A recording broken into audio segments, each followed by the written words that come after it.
Good morning, everybody. We're going to go ahead and call the meeting to order and get started. Be conscious of everybody's time and the work we have to do this morning.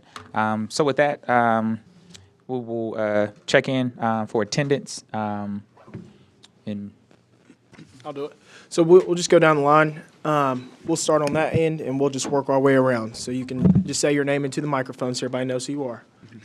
Good morning. My name is Sylvia Squire. Good morning. David Myers. Francis Sullivan, good morning. Derwin Montgomery. Dixon Pitt. Noah Sibbett. Joe Crocker. Thank you. So this is your Affordable Housing Coalition. They were appointed by the City Council a few years back. Derwin Montgomery, who was the coalition chair, he will be able to share some historical context about the coalition.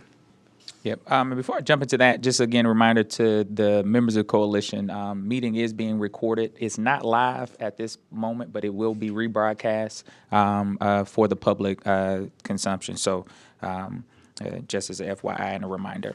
But coalition, this has been a several year process of getting to this point of where we are right now. The coalition itself was established by resolution of the council in 2018. Originally, and then original members were appointed in 2019, and then COVID happened. That disrupted the work at the time, but we continued to do work. That evolved over the next few years into multiple iterations of what the work we've been doing. But at the end of last year, with great work and support from both staff and the council, we readjusted, revised where we were, helped implement new process for how the housing funds with the city would be accessed, putting some structure to what had been more of a subjective process. And so it was 2018 to 2025. That's how quick your government works. But nevertheless, we're here and we're trying to work and move forward. Staff has been absolutely amazing in helping us to get to this point.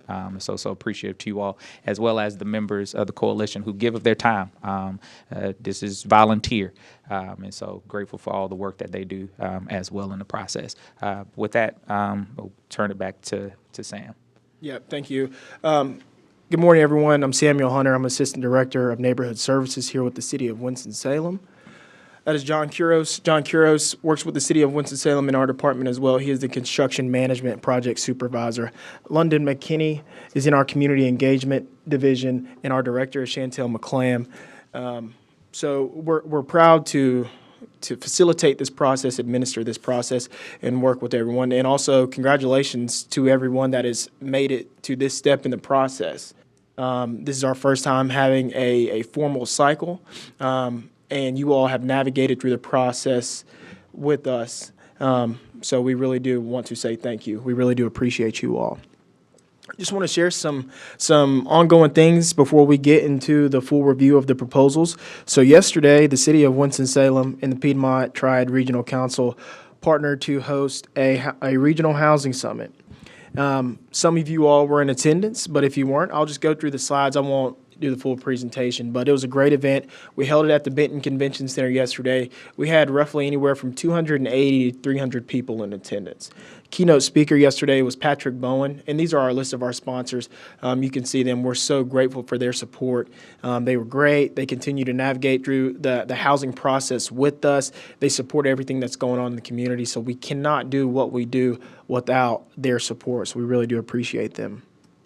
The keynote speaker was Patrick Bowen. He's the president of Bowen National Research Firm. He conducted a housing needs assessment for the Piedmont Triad region last year with the Carolina Corps, who supports the economic development in this area. He did the housing needs assessment and really put an emphasis on everything in the Piedmont Triad region. He shared some eye-opening statistics with us yesterday and then to the entire attendees.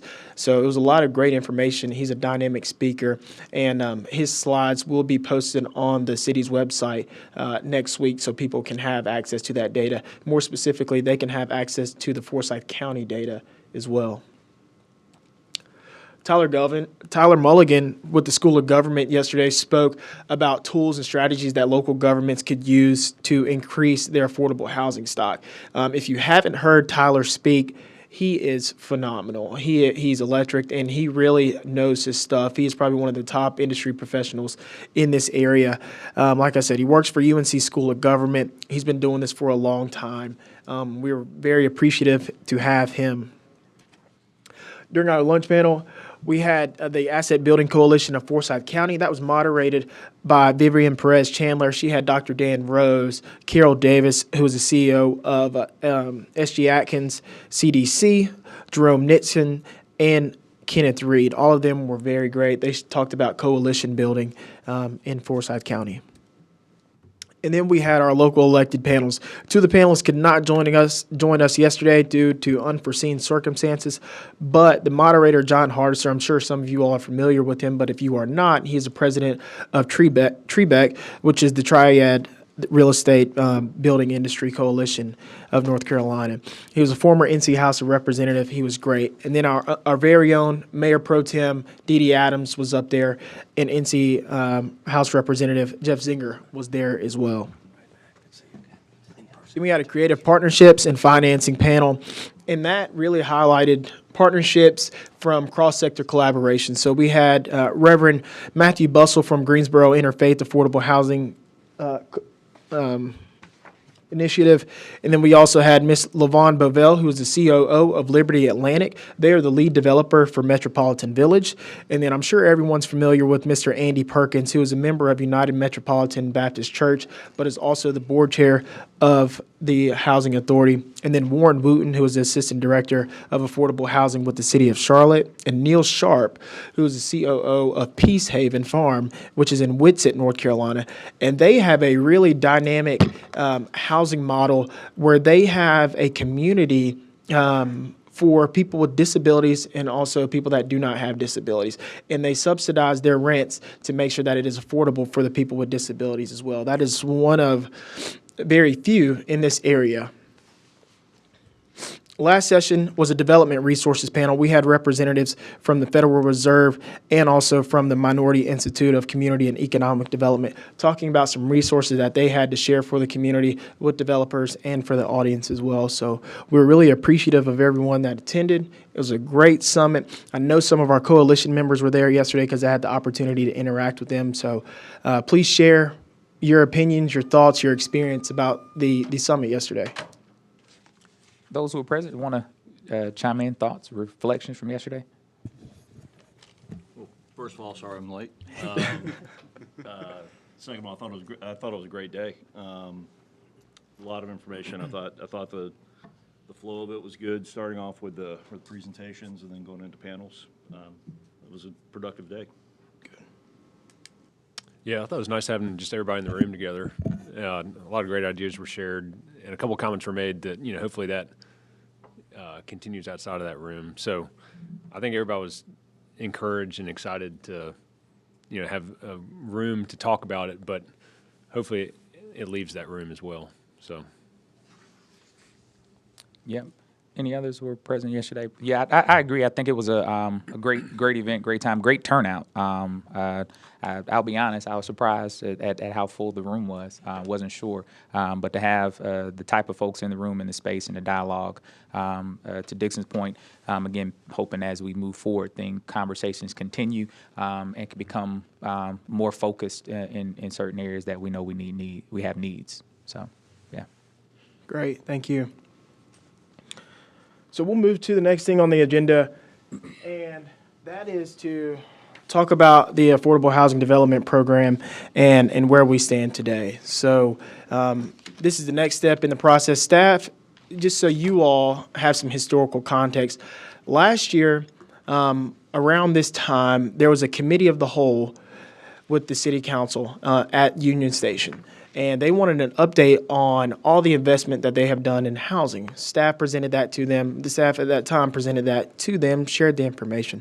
And staff wanted more of a formal process to administer the funds and to track the development proposals. So what we did, staff went back to the benchmarking table. We got with our other municipalities, spoke with them, and really tried to figure out how they administer their programs.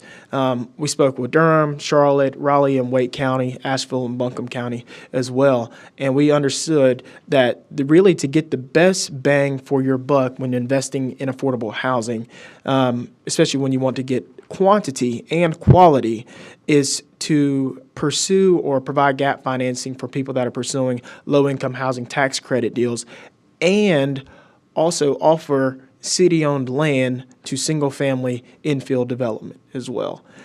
So that's what we did. We developed a plan. We went to the drawing board. We developed a plan. We got input from industry professionals. We got input from the coalition. We got input from the council as well, and we developed a plan.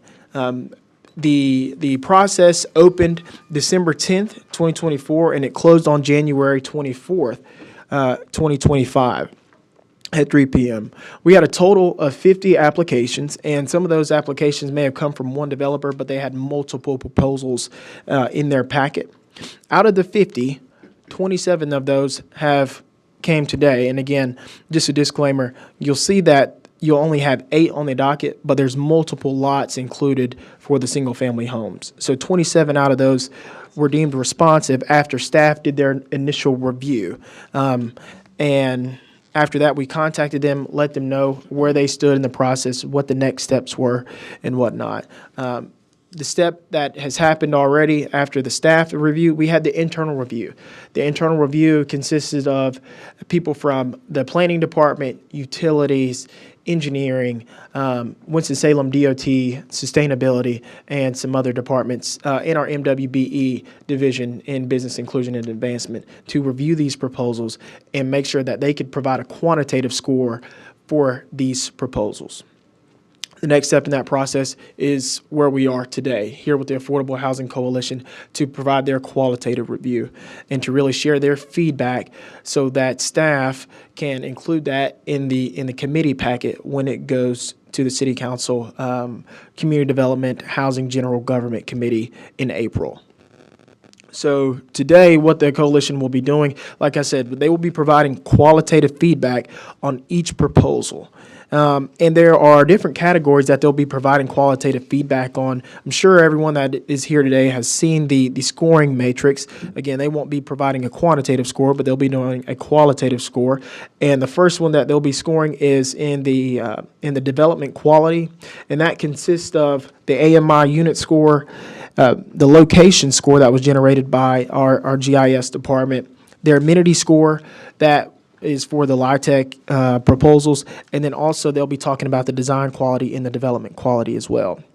The next one will be the leverage resources and financial feasibility. We have broken down a percentage of what the leverage ratio looks like. So that is compared to the total development cost compared to what the request from the city of Winston-Salem is. And we have that data that is shared on the screen as well. And they'll talk about those percentages and what they think based off of that total development cost. The next one is development and management team. They have had the opportunity to review everyone's resume and portfolio, so we will talk about those as well. Really, again, to share feedback on, the quality of the portfolio and if they feel the developer has the capacity to fulfill their proposal. And then the last one is MWBE compliance. That's an all or nothing deal. All the developers understand that they have to meet the MWBE Section 3 requirements to proceed with this. So that one is pretty straightforward. Aside from that, before we get into the proposals, I'll stand ready for any questions from the coalition about the evaluation process. Sam, I didn't really have any questions. I'm just glad you explained the the difference between the 27 proposals and the 8 that we have in the packet, because I wasn't sure if I was missing. I went back to your email 2 or 3 times to see if I had missed a document or something. Yeah. So thanks for that explanation. Yes, absolutely. Sam, I mentioned this yesterday, but just before we dig in, high level, how much do we have to allocate and how much is being requested? Yeah, great question. So we had a total of $10 million of ARPA funds and local sources of funds that we have to create and preserve affordable housing. That's been broken down into 2 fiscal years. So this fiscal year, there's 5 million. 4 million will go to the low-income housing tax credit proposals that you'll see first. Okay, so there's only $4 million for this fiscal year for these proposals. We have $1 million for the single-family city-owned lot infill development. Okay, so 4 million and 1 million for a total of 5 million for this fiscal year. Next fiscal year will be the same thing. Just to give you all some context before we really get into the proposals, the total request amount for the LIHTC deals was $6.46 million. Keep in mind, we only have $4 million to allocate.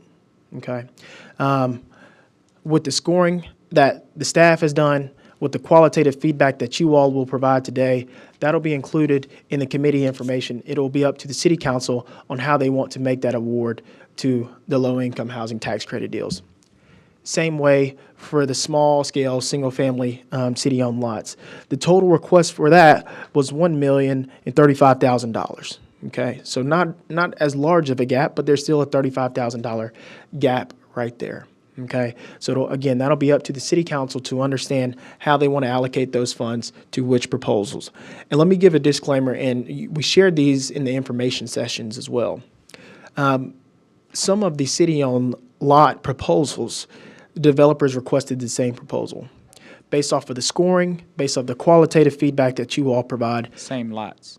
Yes, the same lots, that is correct. The city council will have to make the determination on which lots they want to award to the developers. Make sense? Any other questions about the process or anything else? Just one question, just for the kind of state of things here in terms of we're evaluating 2150 came in. Can you just share the process that happened to synthesize down to what we have? Yeah, great question. So when we got the first 50, so we wanted to make sure that they had the things that were required. So some of the requirements was a email or meeting confirmation with the planning department, reviewing their proposals or making sure or confirming the zoning district for the proposals that they wanted. Some of the developers did not provide that, and that was required in the application stated in bold red. Total development budget. Some of the proposals had everything except the total development cost.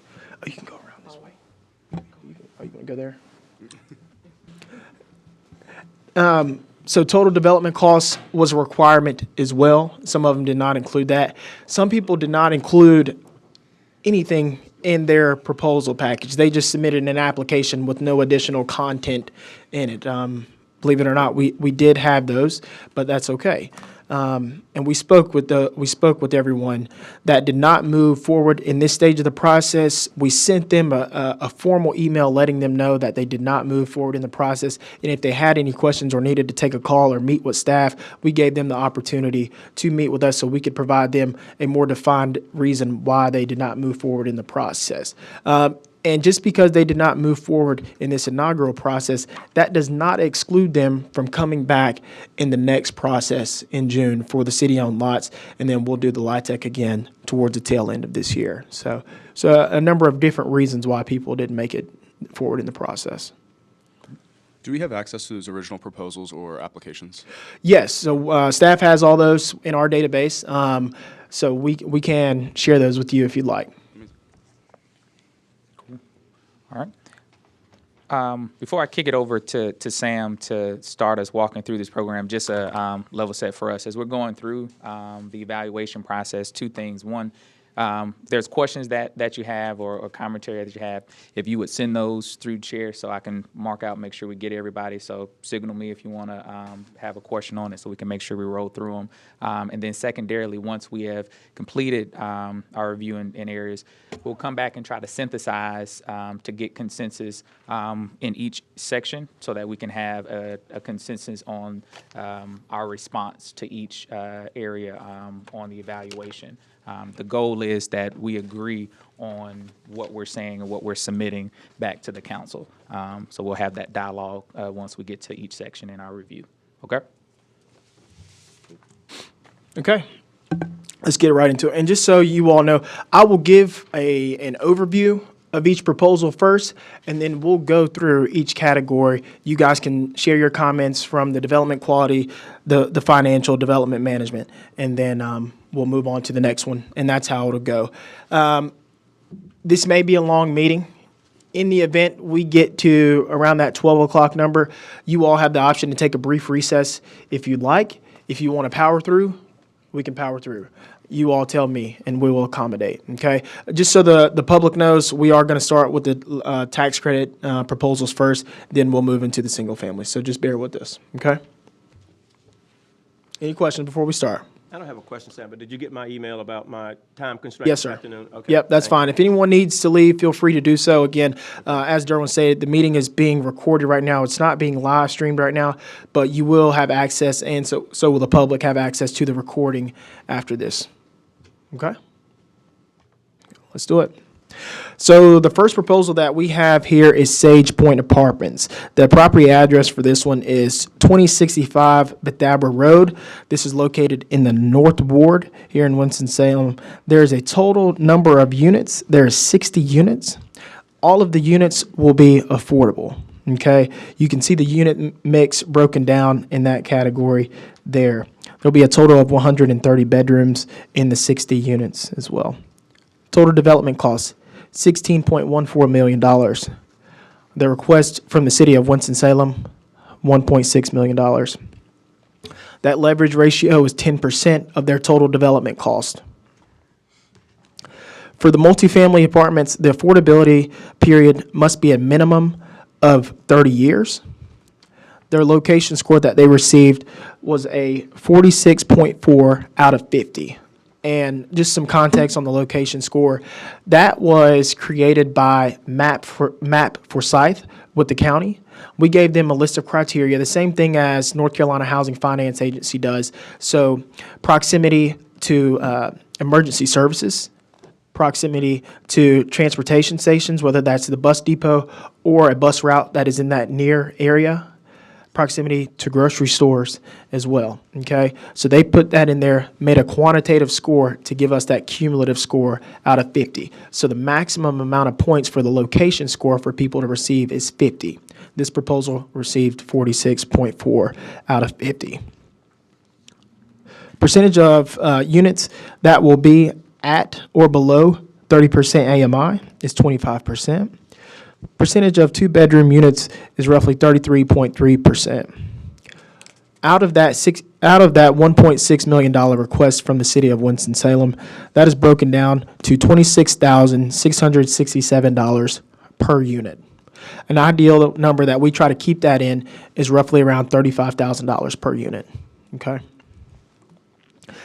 The investment per unit per year is $889. And then the investment per bedroom is $12,308.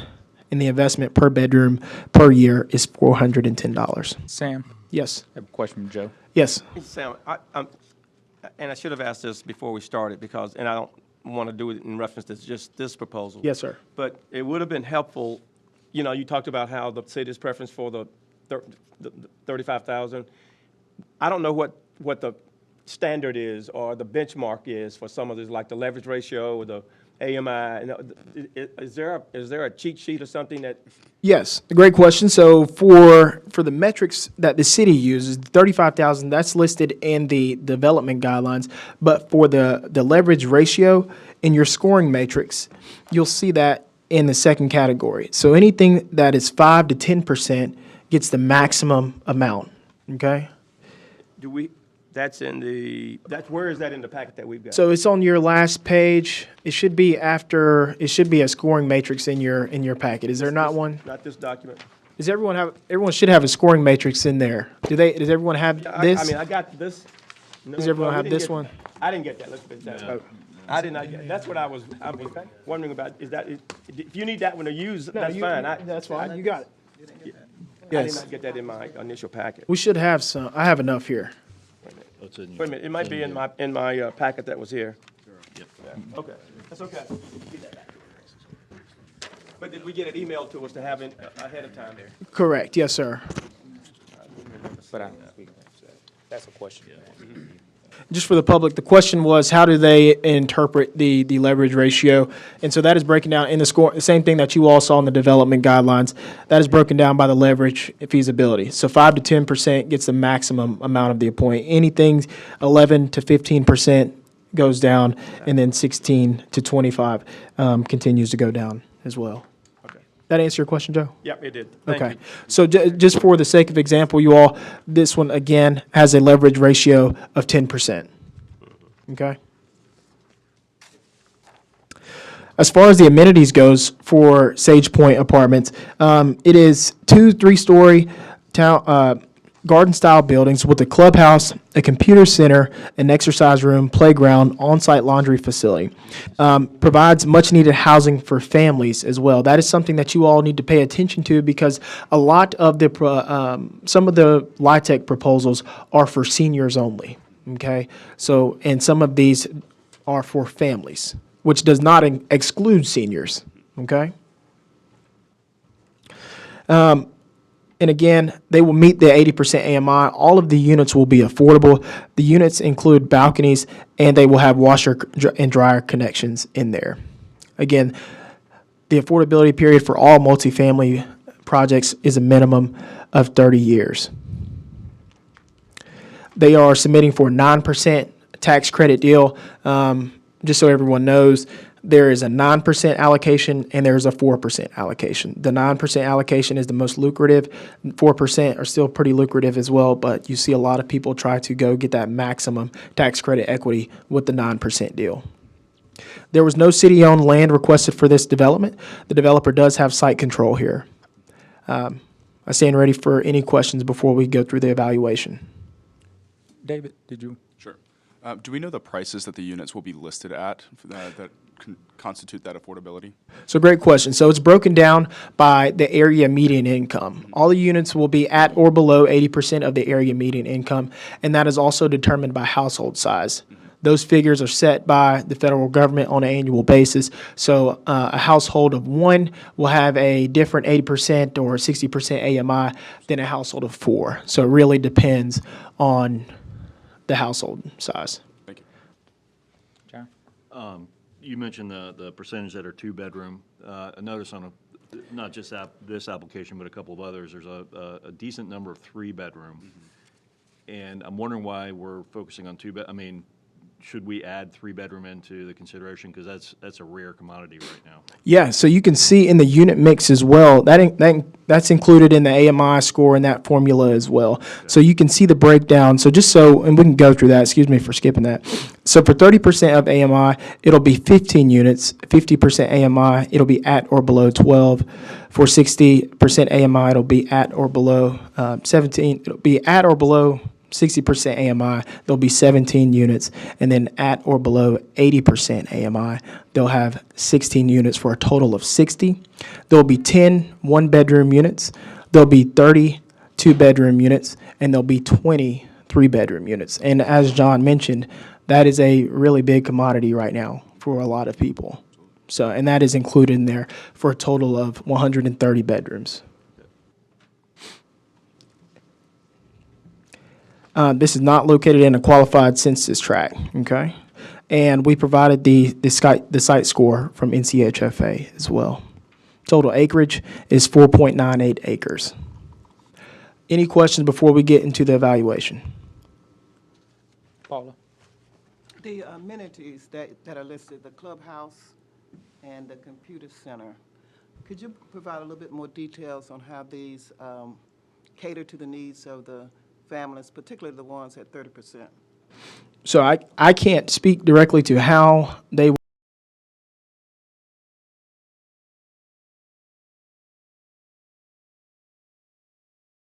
everyone that is there, so not just specifically for that AMI group. So I can't speak to how they would utilize those amenities. Is there a follow-up there? I see it pondering. Not right now, that's okay. Okay. Noah? The 80% AMI, is that 80 to 150%? No, that is less than 80%. So that is all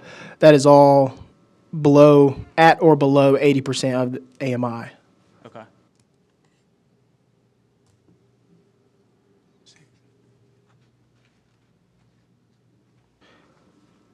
Okay, so we'll get into development quality. Again, you all have the scoring matrix. You all see what is comprised in that formula for development quality. So as Derwin said, you all can provide feedback on each category, and then once we hear everyone's feedback, we will try to get a consensus statement for the entire coalition, and then that's how we'll move forward with that, and that'll be included in the city council's packet. Understood. So if we may, a way to rotate through this is I'll probably start from the left on one and maybe to the right, just coming around getting folks' feedback. If you still are pondering in it, you can skip and we'll come back to you.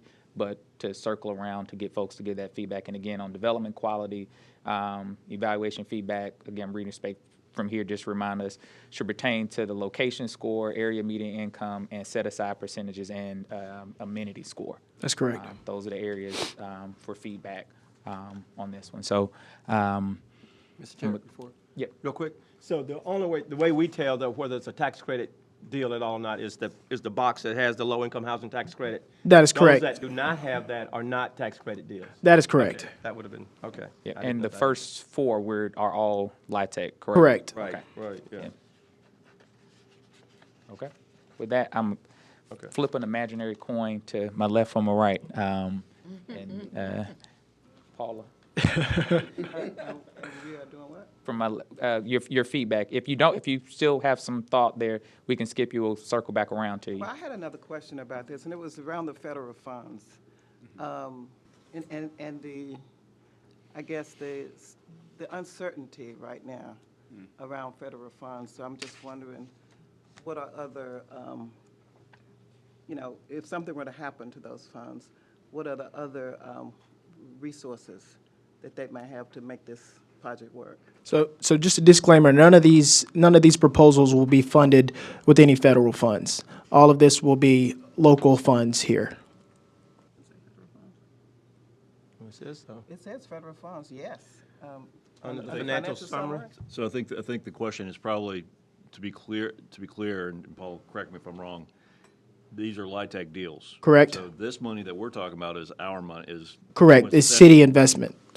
This- But I think Paul's larger question is, is there any possibility that the LIHTC deal can fall through? Okay, Beyond our scope, I understand, but. yes, I know, yeah. yes. But it does impact the project. Okay, and thank you for clarifying that. So just to be clear, the tax credit, that is handled by the state and the federal agency. The city investment, the $1.6 million request, if awarded, that would come from local funds. So our investment would not be impacted by anything at the federal level. I cannot speak to how NCHFA would navigate through their process. Yeah, I'm sorry, Mr. Chair. I was going to ask about if this was involving the North Carolina Housing Finance Agency. Correct. That's where the federal partnership comes in. Correct. Okay. Thank you. And furthermore, Sam, that the city's funds is normally last in project. So if something fell through, the city funds would not have been in the pool, so would be able to be reallocated Yep. if it did fall through. That's exactly right. Is it still my time, or? Sam, so it's part of the process, and this is not just for this development, but all of them. Start times, once they get through, how long does it take to get through the complete funding cycle? Again, in consideration of the federal funds, the Housing Finance Agency, and Whittier Park. So what kind of start date would a developer have for, these projects? What's the lead time? Yeah, so just so everyone knows, the tax credit process, the pre-app was closed in January. Final applications are due to the state in May. The state makes their final awards in August. So all the developers for example, this project, they will be notified in August of their award if they are awarded from the state. After that, and as Derwin noted, the city's money comes last. The city council approval is contingent upon the North Carolina Housing Finance Agency award.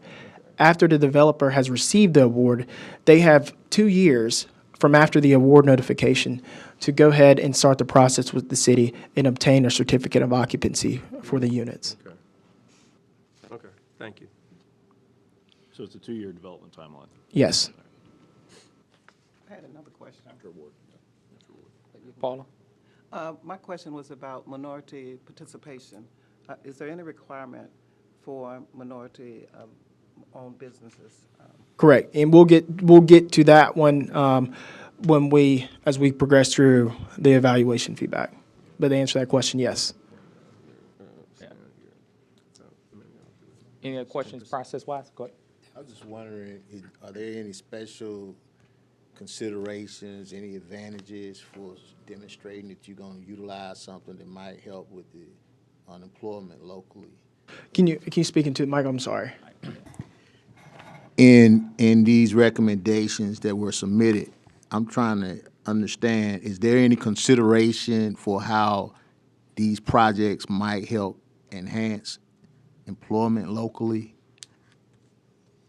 I mean, are they going? Is anybody speaking to utilizing local human resources in the project, sourcing supplies locally? I'm just trying to understand how any of that returns back as a return on investment other than producing a housing stock itself. So, no, we don't have that conversation about whether they're sourcing their human resources locally. The only thing that we ask for as far as human resources compliant is the MWBE percentage of the contract compliance. Okay. All right. To that end, the amenity score, though, I think that's the point that Paula maybe was getting to in terms of resource center and other things that are there. How will those things be utilized? How does it benefit the residents that are actually in the space? And so maybe to your point, I don't know if you're maybe to the point of, does the builder have a partnership with someone who's coming in to use these type of facilities, that kind of stuff? It's that, and I was just wondering how that could possibly help spur the other interests, these local dollars, how they could be recycled. Is it going to spill over and benefit any small businesses here? Folks that are, say, out at Forsyth Tech, construction trades, et cetera. I mean, just how does this thing have ripple impact? That's what I was wondering. Gotcha. And that may be a good conversation to bring back around the development and management team conversation, that evaluation in terms of talking through them, what kind of partnerships we review their information. That may be a point there to circle. But circling back on the development quality. So want to get the context feedback from folks. And if they're questioning around what that feedback looks like, we can roll through. But again, specifically in these areas of that location of the project, area median income set aside, and then those amenity scores that the project has.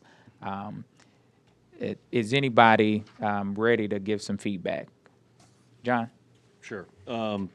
So when I was looking at these before the meeting, at all the applications, one of the things I paid attention to was the 3-bedroom, just because I know how rare they are, a rare thing in the multifamily world. And then also the percentage that are 60% or below in AMI. And I think that just because that, as we know, there's just less product the lower you go on the AMI. So what I liked about a couple of the proposals is there's a large percentage that are 60% or lower. If you combine the 30, 50, and 60 numbers, they're a pretty healthy percentage. Yep. Others? I think just speaking to the site design, I think is very attractive, and if you drive by, I don't think anybody would look at it and say, well, that's low income. I think this is a great site. Anybody, regardless of income, would enjoy living in an area like this. So I was very happy to see, just on the quality side, I thought it looked really nice, and was happy to see the common areas, everything like that around there. So, All right. Noah, then I think David. Yeah, just continuing off of that, Dixon, I mean, the green space, it's not something that we have a grading for, but seeing that in affordable housing spaces, that's huge. It's not something you see super often. Yeah, additionally, Looking at, and the leverage ratio seems within reason as well, especially building upon the fact that they do have a lot of those 60% or below AMI houses, or bedrooms, I should say. Very positive. Other commentary around location, AMI set aside, the bedrooms, is it good consensus that their commitment here on the 3 bedrooms and the number, that's a positive across the board from the group, that we think that's a high benefit? Yeah, I think, and right next to Bethabara Park. Yeah. Is great. It's a good location. I'm familiar with that area, and once they finish the bridge just down Bethabara Road, it'll be a lot easier to get back up to Silas Creek, which would be great. Okay. So it sounds like, one, we like the fact that the 3 bedrooms, we like the depth of the affordability in this project, that it does hit a key area in terms of ensuring affordability. Location, its actual location, we like the fact of where it's located, residents' ability to get to and from citywide amenities and resources in addition to what we see on site. Additional factors? I love the 30% inclusion for that population. Would love for it to be higher, but since that's where we have the most crisis, but I'm glad it's included. Gotcha. Okay. I had something. I had kind of a question. When I was going through them, I kind of sorted them into types like single family, single home, et cetera, and I'm not sure if I was doing it right, but I was looking at Sage Point, for example, compared to McLean, and I just wonder, just for example, this one has a higher location score, but less units, and McLean has a lower location, but it has more 3 bedrooms, and so would those both just get like the same development quality score, or? No. Nope. So, and again, there's a lot of things that go into the quantitative formula of that. They could net out the same, but again, it really varies. So a higher location score, more units, Right. That's going to obviously weight higher than something that has a decent location score, lower units. But on the other end, if someone has more units for 30% AMI, which has a deeper affordability, that quantitative score may net out somewhere similar. Does that answer your question? Yeah, it does. Thank you Okay. very much. Okay. Feel we good?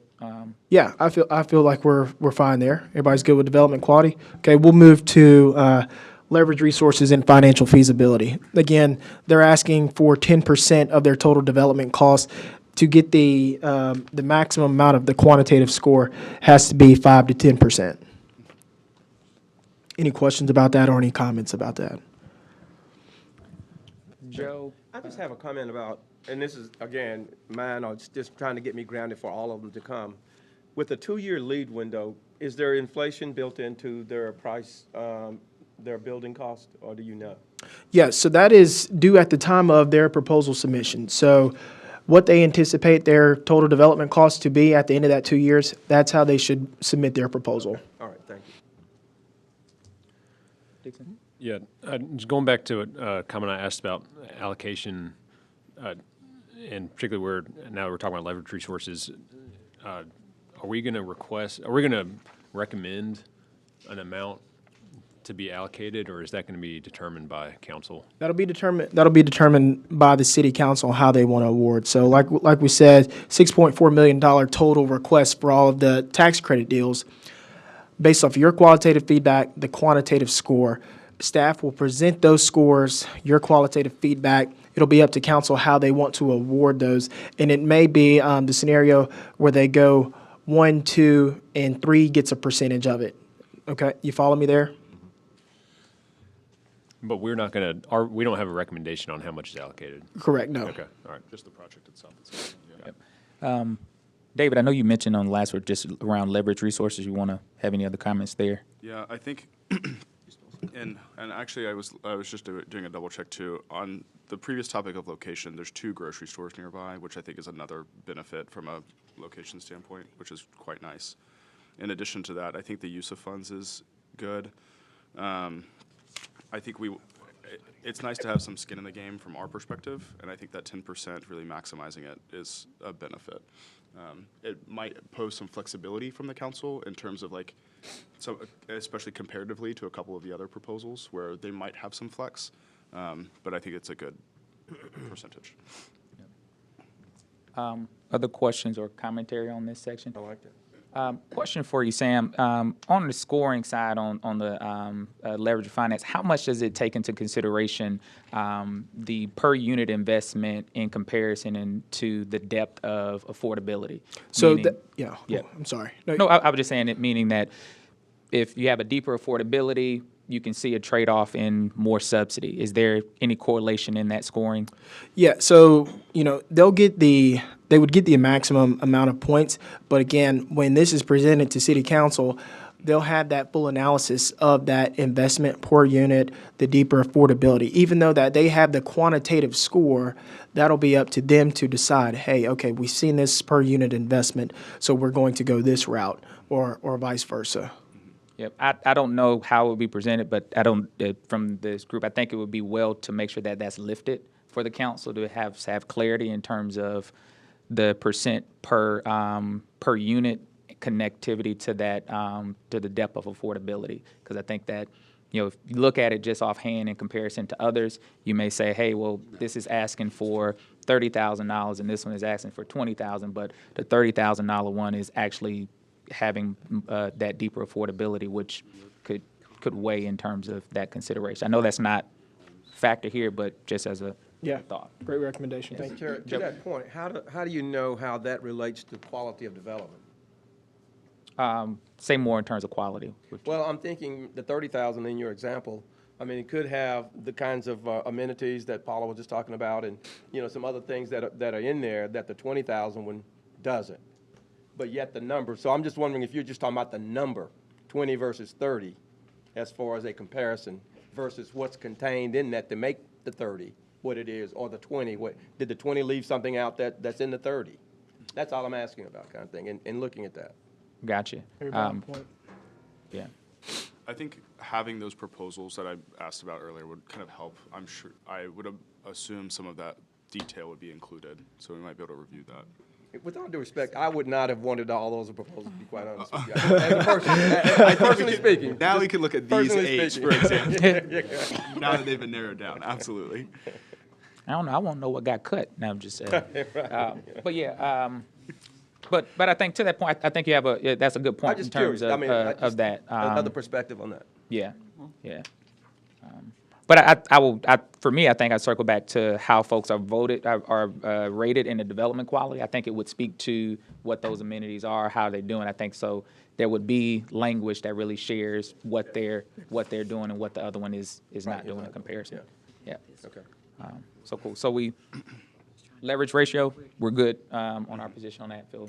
Yeah, You Paula? may have mentioned this, but what are the particular safeguards in place to protect the public's interest in these investments? Meaning them meeting the requirements. Yes. So NCHFA requires compliance on an annual basis as well. So, we trust the state with their compliance. They also submit compliance documents to our staff here to ensure, one, the MWBE compliance. When they do draws to the city of Winston-Salem to request those funds, it's not just, hey, we need X amount of dollars in this draw. It is you provide us with, what you've done to date for your development schedule, where these funds are being utilized, how much of that percentage of the MWBE percentage is going to those subcontractors as well. And if I'm not mistaken, Sam, the city also has an annual affidavit that property owners are required to submit back saying that they are continuing to use the property based on the terms in which they agreed to.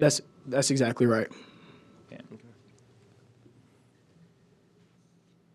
All right, development and management team. Okay. So developers here is Green Ray Residential. We do have a representative from the development team here if you have any questions. They have been in the business for a while. This is not their first time doing a LIHTC deal. They were formed in 2009, and they are working with a number of different developers, but they have done projects from Georgia, Indiana, Ohio, Michigan, Tennessee, South Carolina, Texas, and Virginia as well. Again, this shares a little bit of information about, everyone on their team and who's going to be supporting this deal. But we do have I do believe we have Mark Richardson here to answer any questions. This is some of their properties that they've done in North Carolina and South Carolina and their other states. You can see most of their units are around that 60 to 70 number. They do have some that are smaller. You can see a 44 here in Travelers Rest, but they do have experience building and managing this style of community as well. Like I said, Mark Richardson is here if you have any questions for Mark. Question? David? Mark, and sorry, I don't know who. Hi. Do you have a sense of the occupancy rate or percentage within these units that are listed, especially in like the North Carolina area? Yes, I mean, they're running at least to about 95 to 100%. I mean, that's what you see in affordable in the Carolinas, is you want to be at least 95% occupied. There's such a need. Absolutely. So, Dixon? I'd say thanks for being thoughtful on these projects. Keep up good work. thank you. Appreciate it.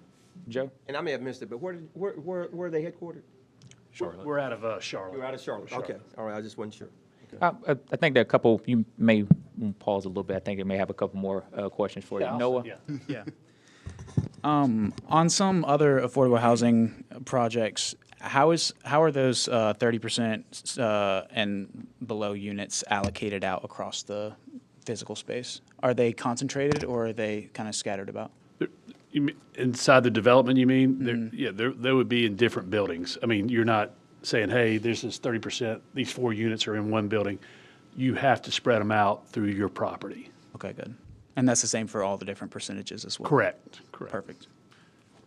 Can you speak to the amount of of the projects listed? Again, I'm looking at Exhibit A. Of these projects listed, how many of them were completed behind schedule? Again, a ballpark, I recognize. I would say, you had COVID, you've had, 2008, 2009 situations. So there were probably a handful that just the timing of where we were, the country-wise, maybe there were 2 developments that were needed an extra year, which North Carolina Housing would give you because of COVID-related situations or the financial crisis of 08, 09. To follow up on that, is there anything that you've put into place on this particular project to help meet that sort of 2-year deadline? As being a LodTech developer, we're used to that 2-year window. 60 units, you should be able to build, within that time frame, especially the permit process of Winston-Salem. As long as that goes smooth, you should be able to finish up in December of 2027. Gotcha. Joe? Mark, thank you for being here, but are all of your units managed on site, or do you have absentee management for? No, we have, the part of the clubhouse is you're having a manager there on site. Okay, so they're there daily? Yes, Yeah. yeah. Okay, all right, thank you. Others?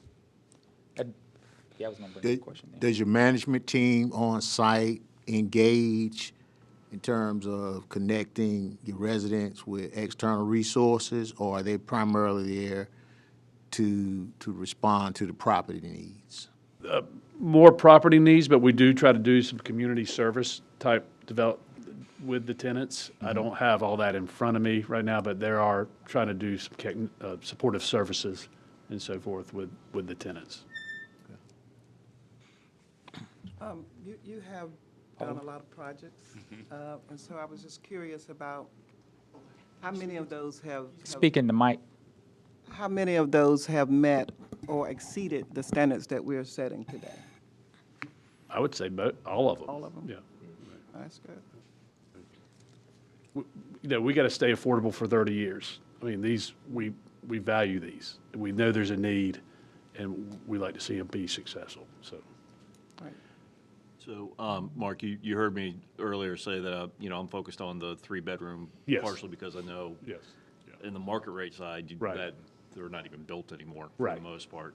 Do you find, is that misplaced, or do you find that there's a high demand for those for the larger bedrooms? Oh, yeah, there's definitely a need. I mean, there's still a need for twos as well, but the twos and threes are your major needs. We're doing a family development. If it's senior, there's a lot of senior need for the ones and twos, but yes, there is a need. Okay, thanks. Joe? One more quick question.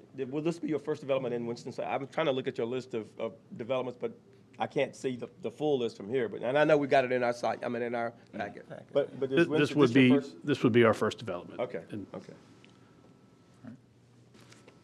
Questions?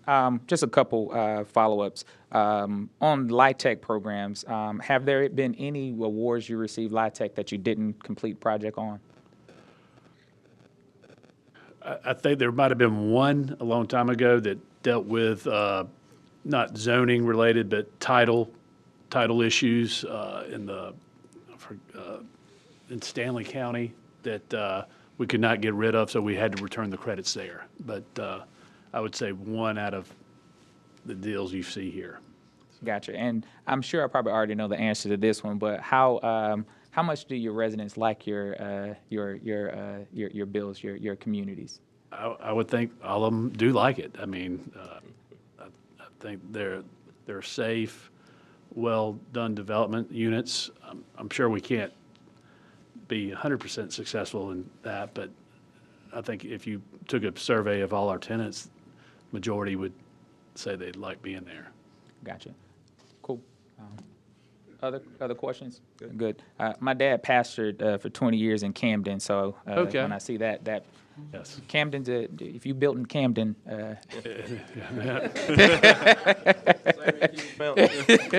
Hometown. yeah. Thank you. Any other feedback or questions for staff? Others? Okay. Feel good. Overall commentary, thoughts from a management team standpoint, what would be our consistent statement, how we feel about the management team? Looks like good experience and a lot of development. Good experience, a lot of development. Agreed. Full support. Full support. Okay. All right. Fantastic. Just a note, MWB compliance, you guys do not have any statistics in front of you right now. That is a requirement of the city. So that is a all or nothing. A minimum of 10% of their total development cost needs to go to minority women business enterprises as well. Just a note, we do have an MWBE division here with the city of Winston-Salem that monitors that compliance. Regardless of what's going on at the federal level, as of right now, the city of Winston-Salem still has the authority to emphasize MWB compliance in all projects. Any questions about that? I'll just have to do a follow-on. I know this, again, it's beyond our purview, but the local, using local subs if at all possible, is there any thought at the council level of giving bonus points, kind of extra credit if you use, to promote that? Just a question. Yeah, I don't have that answer, so I don't want to give any false information. And that's a great question. I think that alludes to the question that you were asking earlier as well. So that's a good one. And again, because we're not using, we try to enforce some of the same federal rules and regulations, Section 3, Davis-Bacon, and all of that as well. But because there are local funds going into, that are being requested for this, we don't have some of the red tape that the federal funds have. Paul? The MWBE participation, would that include local businesses, or is that from businesses from other places? Correct. So they would get their MWBE participants. We use NC Hub, that is historically underutilized businesses. That is a registration list that the state administers. So they would need to get them from there, and they would need to be registered MWBE. It just can't be someone, a person of color or minority or woman that owns a business that's not registered. They would need to be a registered entity. Well, for clarity's sake, it could be all of it could be in compliance, but none of it is based in Winston-Salem, right? That is correct. for the questions there. Yeah. Do have one question. I don't know if it's in order to ask the developer if they're willing just to thumbs up that they don't see an issue with meeting the city's requirements under that category. As long as it's part of, we have our own construction company. If we could find subs that are in the minority, we would definitely look at that, yes. Qualified and so forth. Gotcha. All right. Okay. Commentary there? Okay. All right. So that was Sage Point. Okay. So we'll go to the next tax credit deal. Hopefully that's the hardest one. Okay. First one. I'm sorry, you get all the. And just to note, all of the developers for the proposals may not be here today. That is not a penalty to them. Okay. That is not a requirement to them. So just want to make that disclaimer. Some of them are here, which we're very appreciative of, but all of them may not be here. And is there a way in between now and when this will go to council that if there were questions that we could submit to them? That is correct. So if there's some questions that the coalition has and their representative is not here, staff can send those to them. They understand in their next step document there is a timeline turnaround for all questions or required documentation. So that disclaimer was in there. So yes. Okay, cool. I just say that to be equal to the folks because there may be questions we may have that may change how we feel about something, and if they can submit that in before this goes to council, it may be helpful. So, fantastic. Okay, so that was the first one. Next one is McLean Crossing. Project address or the nearest address is 3613 Stafford Place Boulevard. This is in the South Ward. Again, this is a low-income housing tax credit 9% request. Total amount of bedrooms is 156. Total amount of units is 72. All of the units will be marketed to at or below 80% of the area median income as well. Total development cost for this one is $17,153,864. Total amount of requested city support is $1,440,000. And again, this is a LIHTC deal. Minimum affordability period is 30 years. They got the location score 42.8 out of the maximum of 50 that is generated by Map Forsyth. Percentage of 30% units is 25%. Percentage of two-bedroom units or greater is 33%. Investment per unit is $20,000, and the investment per unit per year, $667. Investment per bedroom, $9,231. Investment per bedroom per year is $308. Some of the pros of the development: this is a three-story, garden-style building with the clubhouse, computer center, playground, covered picnic area. Facility will also have screened-in dumpster and recycling. Provide much-needed housing for families, and again, includes 72 units for incomes at 80% or below. Again, total development cost $17.153 million. City requests $1.44 million. Total acreage, 9.71 acres. This is the site plan here. You can see where the garden-style buildings are. Just to note, Stafford Place Boulevard, there is some existing residential surrounding that as well, so this would complement the existing development in the surrounding area. You can see they have their vegetative buffer surrounding the perimeter of the development as well. The developer for this one that submitted was Workforce Solutions. I will note that they are doing a partnership with Winfield Development as well. Winfield has done some development here in Winston-Salem. Said they're partnering with Winfield? Yes, I think they're going to be handling their construction, if I'm correct. I stand ready for any questions before we get into the evaluation. Questions? But doesn't, I thought I saw Winfield in here as well as separate. Are they submitting on their own as well or not? No. Okay, I thought they were. Okay. And when we say, so we go based off of the organization that submitted the application. Yeah, okay. All right. All right. Paula? Well, yeah, I'm just curious about the unit mix and the 30% AMI. And I noticed at the last one, all of them were studios, and this one is also studios. And I was just wondering, what's the rationale around that? So, to clarify, and sorry for not including that information, when you say studios, I don't think these are These- studios. these I are think not- they're mixed in with the 1 bed, 2 bed, in theory 3 bed. are you, I was You're just talking about looking the at the unit unit mix? mix Yeah. at 30% AMI, 18 in their studio. The studio number's blank on the right, I believe. Yeah, so So that's I a- think that they're just priced differently for the market. So this is the mix of the 1 bedroom, 2 bedroom, 3 bedroom, but they Right. don't belong to, like, that, there's no relationship between 3 bedroom and 80% AMI. Okay. So- They're not tied together. And so. You don't read across. You don't. Yeah, correct? two separate, That's yeah. correct. Those are separate columns, yes. Okay. So Thank you. I believe. That same, that same. Thank you for that. assumption. So that's kind of where I was going with my original question on the previous, where do we know the price that they are advertising for, like, within that median?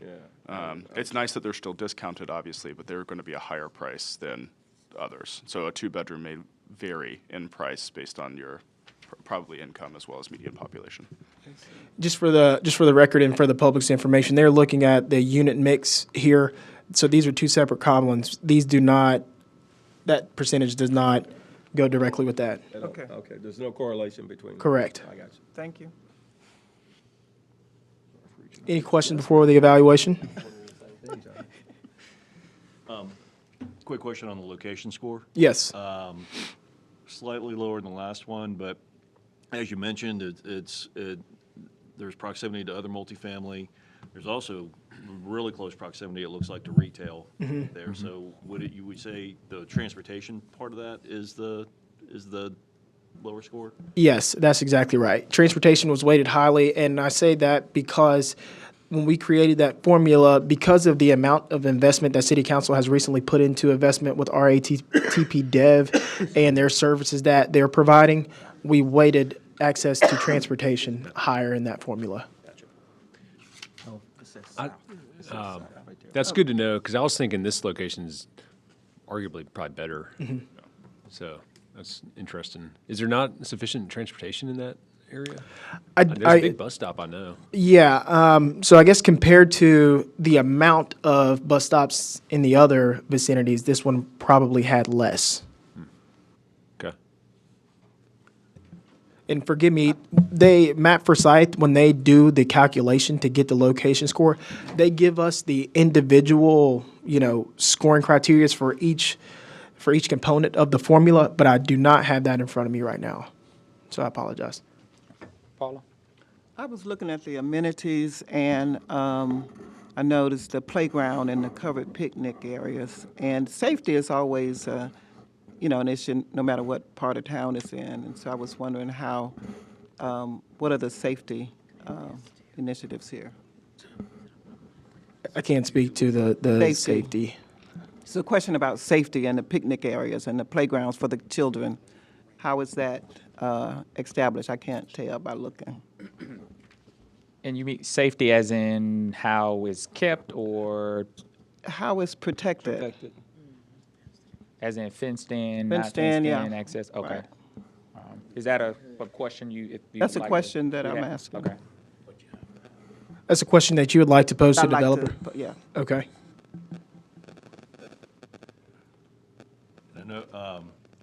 I know we have Kirk from planning here. Maybe he could answer, would that be covered by site development regs? Good morning, members of the Affordable Housing Coalition. Mr. Louder, to answer your question, there's nothing that appears to be shown on the site plan from a use-based perspective. Since this is just an accessory playground to a multifamily development, it wouldn't have the same requirements that, for example, a childcare playground would have that require fencing or things of that nature. So if there's specific conditions that the coalition would like to see, that's something that you would probably want to stipulate in the development agreement. Right, thanks. And I get the question asked, and I was I think it is a thing to lift up in terms of safety. I would say I think across the board, when you look at a lot of neighborhoods and developments, particularly that have playgrounds, it varies in terms of fenced in, not fenced in. I know their requirements, pools and those kind of stuff, they're required to be fenced in. A lot of the retention ponds, depending upon those, they may require the fencing and protection that happens in those areas as standard. But I think to Kurt's point, not necessarily here. So I say that to say I don't think it's abnormal that it's wouldn't have a fence. Can you enlighten me as to what, I know this says south as far as the area of the city, but what kind of proximity to something, that Stafford Place? Walmart, the Walmart on Yeah. Peters Creek, if you go south of 40 Oh, on yeah. Peters Oh, Creek. okay, down there. Walmart down there. Okay, all right, thank you. By the Lowe's. Oh, yeah, the low, the Yeah. development. I got you. And there is the Stafford Place apartments are right across the street. I think is the name. That's correct. Okay, thank you. I just wasn't sure. Because I think we're already into it. So Okay. yeah. So other thoughts, question here around just the evaluation on those the area median income, set aside percentages, amenity scores. I know there's the questions in there around the facilities there, but clear they have clubhouse, computer lab, and then they have the outside playground here. I know those were raised before. And what I've notated just for you all, just some of the things that we were saying before, carrying those through. So when we get to another one, just to make sure that those are touch points. So there's some consistency as we move through. Yeah, I think this is nice. Yeah. Agreed. I love the amenities. I think, especially from a family-oriented nature, I think it's a nice bonus. Okay. Additional feedback there? All right, so good. Location, we like the location, like the distribution, AMI, the amenities pieces, we like that. Have one question in reference to the playground, but beyond that, we feel pretty good. Like the bedroom mix too. And the bedroom mix. Yes.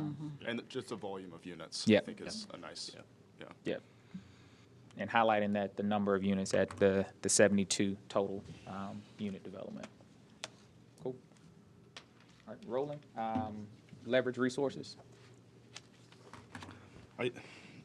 This is more of a comment than I think a question. I think there's definitely some efficiencies gained with a higher volume unit. It's interesting to see that investment per unit, again, kind of comparatively to the last one, is slightly lower, and they're seeking a lower leverage percentage, which I think is intriguing for a slightly higher cost development. So provided that things stay on time and the quality is there, I think it would be a nice investment. Right. I know we can't exactly see that quality, but I think that's an interesting piece of this particular proposal. I agree with that as well. That's why I was, to your point about the 20 versus the 30 in your comparison kind of thing.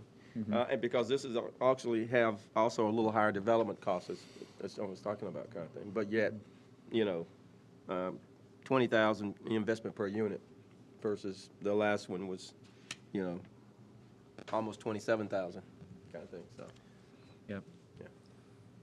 So I'm assuming this means that they're putting more into, either they're putting more into this from a, investment standpoint versus how much they're borrowing. Yeah, because the lever ratio on here is 9 to 1.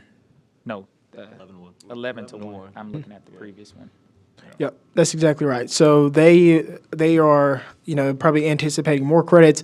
They also probably have more equity in the game outside of the tax credit. They also may be securing an additional first mortgage debt on the property as well. Okay, good.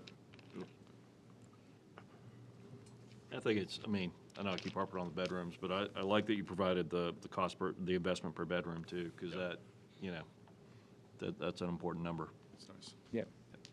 So if I'm hearing one, we like the leverage ratio here. We like the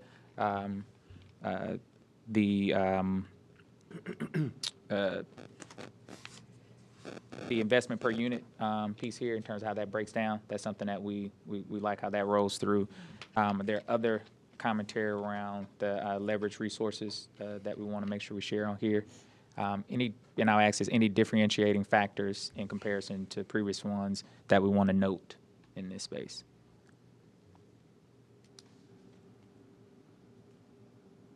Okay. Okay. Development management team, again, Workforce Solutions submitted this one. The submitter was Patty Reeder. I don't believe Patty is here with us today, but she's a member of Workforce Solutions. They are a relatively new company, but you can see she also worked with Winfield Properties as well. Again, I do believe that they will be working with Winfield for this development property. And then here's Norwood Stone's information as well with Winfield Properties. This is some of their portfolios of what they've done previously. I will ask the crowd, do we have anyone from Winfield or from Workforce with us? Okay. No problem. Again, that's not a penalty for them. If you all have any questions directed towards them, the same for the record, I will make sure that they are captured and sent to them, and we'll get you a response before this information goes to council committee. Questions, Dixon? Just a general, I would love David. to see the history of development. I got one too, actually. In the area. So I think there's a couple projects listed. Obviously, I think I would like to see a full list similar to the last builder. Which is nice. Yeah, I was going to say the same thing. Just the dates on the next page were a little bit older, so it'd be nice to see what they've done recently. Others? Yep. I would say that was the only thing I did have to in terms of the question of anything recent. So have they been more managing as opposed to developing? And if they are been doing more managing than developing recently, it's just my only question comes up to how much things have changed in development today. So just making sure that, if there aren't other projects, where they stand on that. So I guess, of course, that listing of fresher projects. Yep, absolutely. And as noted, I do believe they're working with Winfield as their developer for this. Winfield has won some tax credit deals previously here in Winston-Salem as well. We invested in Lofts at Motor Road and the residences at Indiana a few years ago as well, with Winfield as the lead developer for those. So that's just another note to add. And the only thing I will say on that, but one thing that does stand out just in management, that based on these properties, that this does seem like a group that builds, manages, keeps, and maintains these properties. So not someone who's transitioning, just developing, selling it off, and passing it off to someone else, but actually holding on to these in their portfolio, which I think is a plus. Now, just to be sure, what's on the screen now are not their properties. These are the development experiences for the gentleman that's part of the resume, Norwood Stone, and what he's done as far as a builder. These aren't the properties that have been built for residential purposes. But So- but if you go I back didn't to know if the this list was supposed to be, it's like we're, so what are we discussing? No, I was saying if you go back to the individual contributor here, the projects that they worked on before in terms of this rural development, if I'm not mistaken, that their previous projects that they've maintained those projects, they're not. But those projects, none of the projects are listed here, right? That is correct. Yeah. Okay, that's what I, Yeah. okay. Okay. Yeah. We can get that information for you all. Any other questions that need to be requested from the developer or submitter? Sounds like we're good on this one. Yep. And then the same thing on the diversity and inclusion. That is correct. Yeah. Kind of standard. I get my only question would be the same thing back if no one else had is the same question about do they see any complications meeting those requirements. Fantastic. Okay. Anyone else on that one? Cool. Next one, Tulip Commons at Old Vineyard. This one is located in the southwest ward. Nearest property address or current property address is 4121 Old Vineyard Road. This is a multifamily rental housing for seniors. Total amount of units will be 60, and the AMI unit breakdown you can see is listed 15% for at or below 30% AMI, 9 for 50 for at or below 50% AMI, 9 for at or below 60% AMI, and then 27 for at or below 80% AMI for a total of 60 units. All of the units will be affordable. You can see the bedroom mix here. You will have 21 bedroom units and 42 bedroom units here as well. For the total development cost is $19.4 million. They're requesting $1.925 million from the city of Winston-Salem. Again, this is a 9% low-income housing tax credit deal.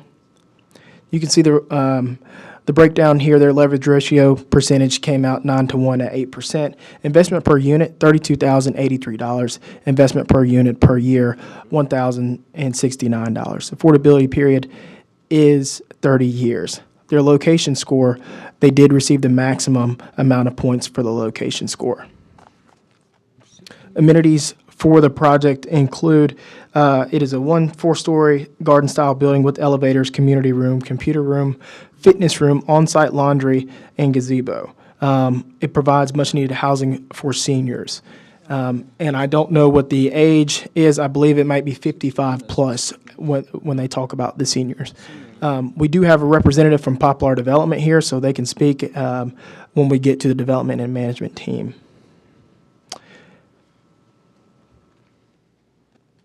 All right, questions before we jump into evaluation? Joe? Before we jump to what? Yeah, any questions or the setup before we get in? We're good? All right, so we can dive in. Joe? Okay. I was just curious about the development cost, the 19, almost 20 million. And there's 60 units. So obviously this is seniors. So apparently there's, and I don't know this because I'm not a builder, the higher development cost is because it is for seniors, even though you still have 1 and 2 bedrooms is all is the constitution of the development, correct? There's a bunch of things. I was noticing land is also much Yeah, higher land. on this price, on this project than others. You can see the land cost right there. It is 6.9 acres for acquisition price of roughly around $1.3 million. Just as an example of what's also driving it. Yeah. And also, this is a note, this is phase 2 of an existing project.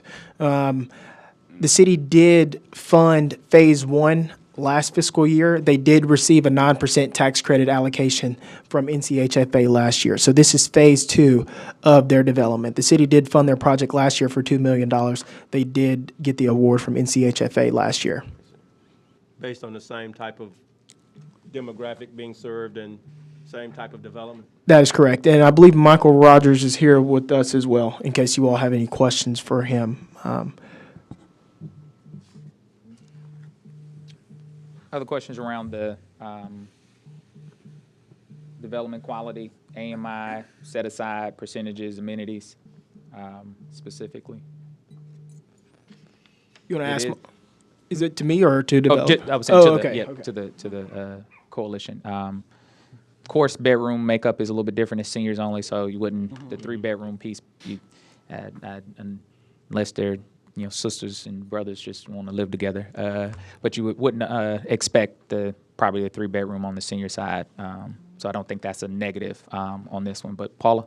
Yeah, in terms of the amenities, and since this is phase 2, what has been the residents' responses or opinions about the existing amenities?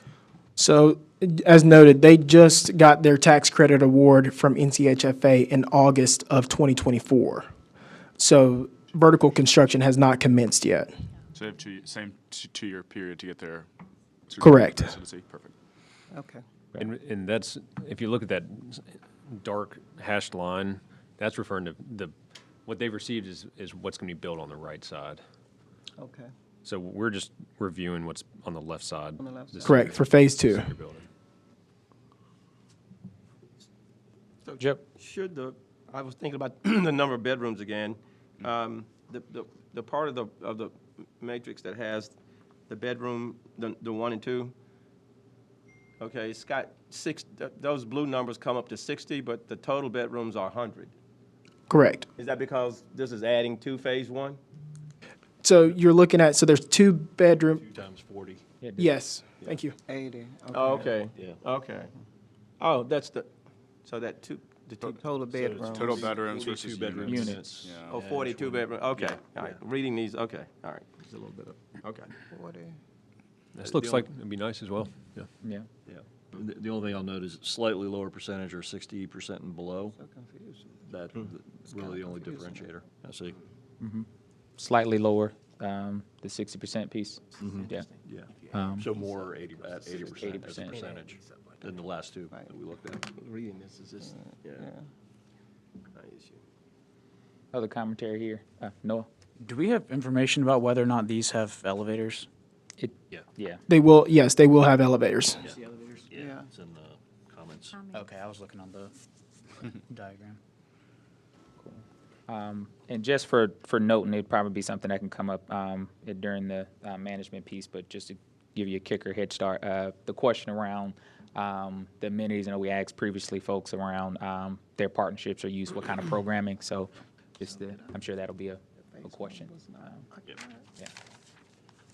Yeah, I think on a macro point of view, it's nice that the seniors is not just on an island, that it's going to be mixed within other ages and activities. And I would hope the clubhouse being used in phase 1 is also going to be used by the seniors in phase 2, as an example. Did I understand it said that phase 1 is or is not occupied currently? It's It's been not- approved, yeah. but not. But not- it's not. So Okay. City Council. It's been approved, but it's not occupied. Correct. City Council awarded them $2 million. Last fiscal year, they received their tax credit award in August of 2024. Okay.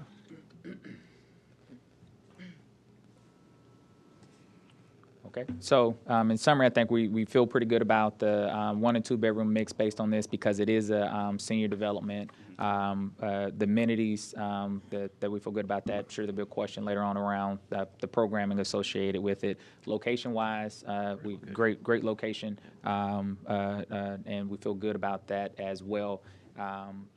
And the only differentiating factor is just a little less on the depth of AMI for the 60% than the others, but just minimal in that space. Anything else there? Okay. All right. Leverage resources. That's over there. I have a question, I believe, for the developer. Thanks for joining. With regards to this project, recognizing that there is a phase 1, I can pause until you come up. Thanks for being here. Recognizing that there is a phase 1, do you see any efficiencies that you can gain and actually reduce the costs of this phase 2 development, knowing that award has been attributed? Yeah, good morning. My name is Michael Rogers. Thank you all for having me here today. Yeah, to answer your question, absolutely. Really explicit example, if we were to do phase 1 alone, it would be a site that required a substantial amount of import to establish the grade necessary to build the buildings. Whereas phase 2, if we were to build that alone, it would require a substantial amount of cut just to establish that grade. However, because we received environmental review clearance this week from the city, we would be able to grade out both phases at the same time, and the site would effectively be balanced, which would save us roughly $20 a yard of what that material would cost in order to establish the necessary grade to build the buildings. If I could, I would love to address a few of the other questions that were raised earlier. Sure. One of the things that was asked was about the total development cost and the difference between senior and family. And there are, I think, some really concrete things that you could point to there. It is cheaper to build, if you think about a 1 or 2 bedroom versus a 3 bedroom apartment. When you build that 3 bedroom apartment, effectively you're only building that additional bedroom without bathrooms, without kitchens. And so that's effectively, on a cost per square foot basis, the cheapest thing you can build in an apartment. So seniors are, on average, more expensive to build because of that. If you add to that the fact that a senior building with elevators is going to have climate-controlled corridors instead of unconditioned breezeways, that also adds a substantial amount, both in material cost, HVAC, that sort of thing. So those factors really add in, an additional cost. Speaking to the elevators specifically, the code requires 1 elevator up until you exceed 60 units. But just as another thing that we've done here, we've added an additional elevator just because we've seen in decades of operating senior buildings, if you have a senior building that only has one elevator and that elevator goes out and you have seniors on a third floor, you now have an operational issue, especially in instances of emergencies. So that's something that we've tried to do here. I think the other thing that you would see in terms of our construction costs is that on average, we've endeavored to use a higher quality material than what NCHFA requires in tax credit deals. And that's both to make it a more pleasant living experience for the residents that are going to be there, but also because if you spend more money on the front end investing in the quality of materials and equipment that you're putting into these buildings, you're going to have fewer breakdowns, fewer problems, fewer maintenance issues for the residents that are living there long term. And that's important to us because these are affordable for 30 years until you rehab them and keep them affordable in perpetuity. And Poplar Development Group's, our main mission is affordability in perpetuity. And so in addition to all of the new construction work that we're doing right now, we're making a substantial effort in the acquisition and rehabilitation of existing affordable properties as those are going off the rolls to keep those affordable in the communities that really need those resources. What's your name again? I'm sorry, my name is Michael Rogers from Poplar Development Group. Well done. Thank you, sir. John? Yeah, Michael, I have a question, a broader question. It's not really about this project. You might have heard we had a meeting, a function yesterday, Affordable Housing Summit, and one of the things that they talked about were the number of original LIHTC deals that are starting to roll, and you just mentioned that they're rolling off. Do you have any sense for how many we are looking at, even in your footprint in North Carolina but specifically in Winston-Salem, what we might be looking at in terms of projects that could be rolling off of affordability? I was there and was really fortunate to enjoy that and hear a lot of what you heard yesterday too. I don't have a concrete number right now, but I can tell you we are losing them at a faster rate than we are building them. So we can't build our way out of this. We also have to rehab our way out of this. And so that's being able to leverage that and understand how to use that is going to be crucial in figuring out a path forward to keep the number of affordable units in these communities and build on it rather than just maintain it or lose it.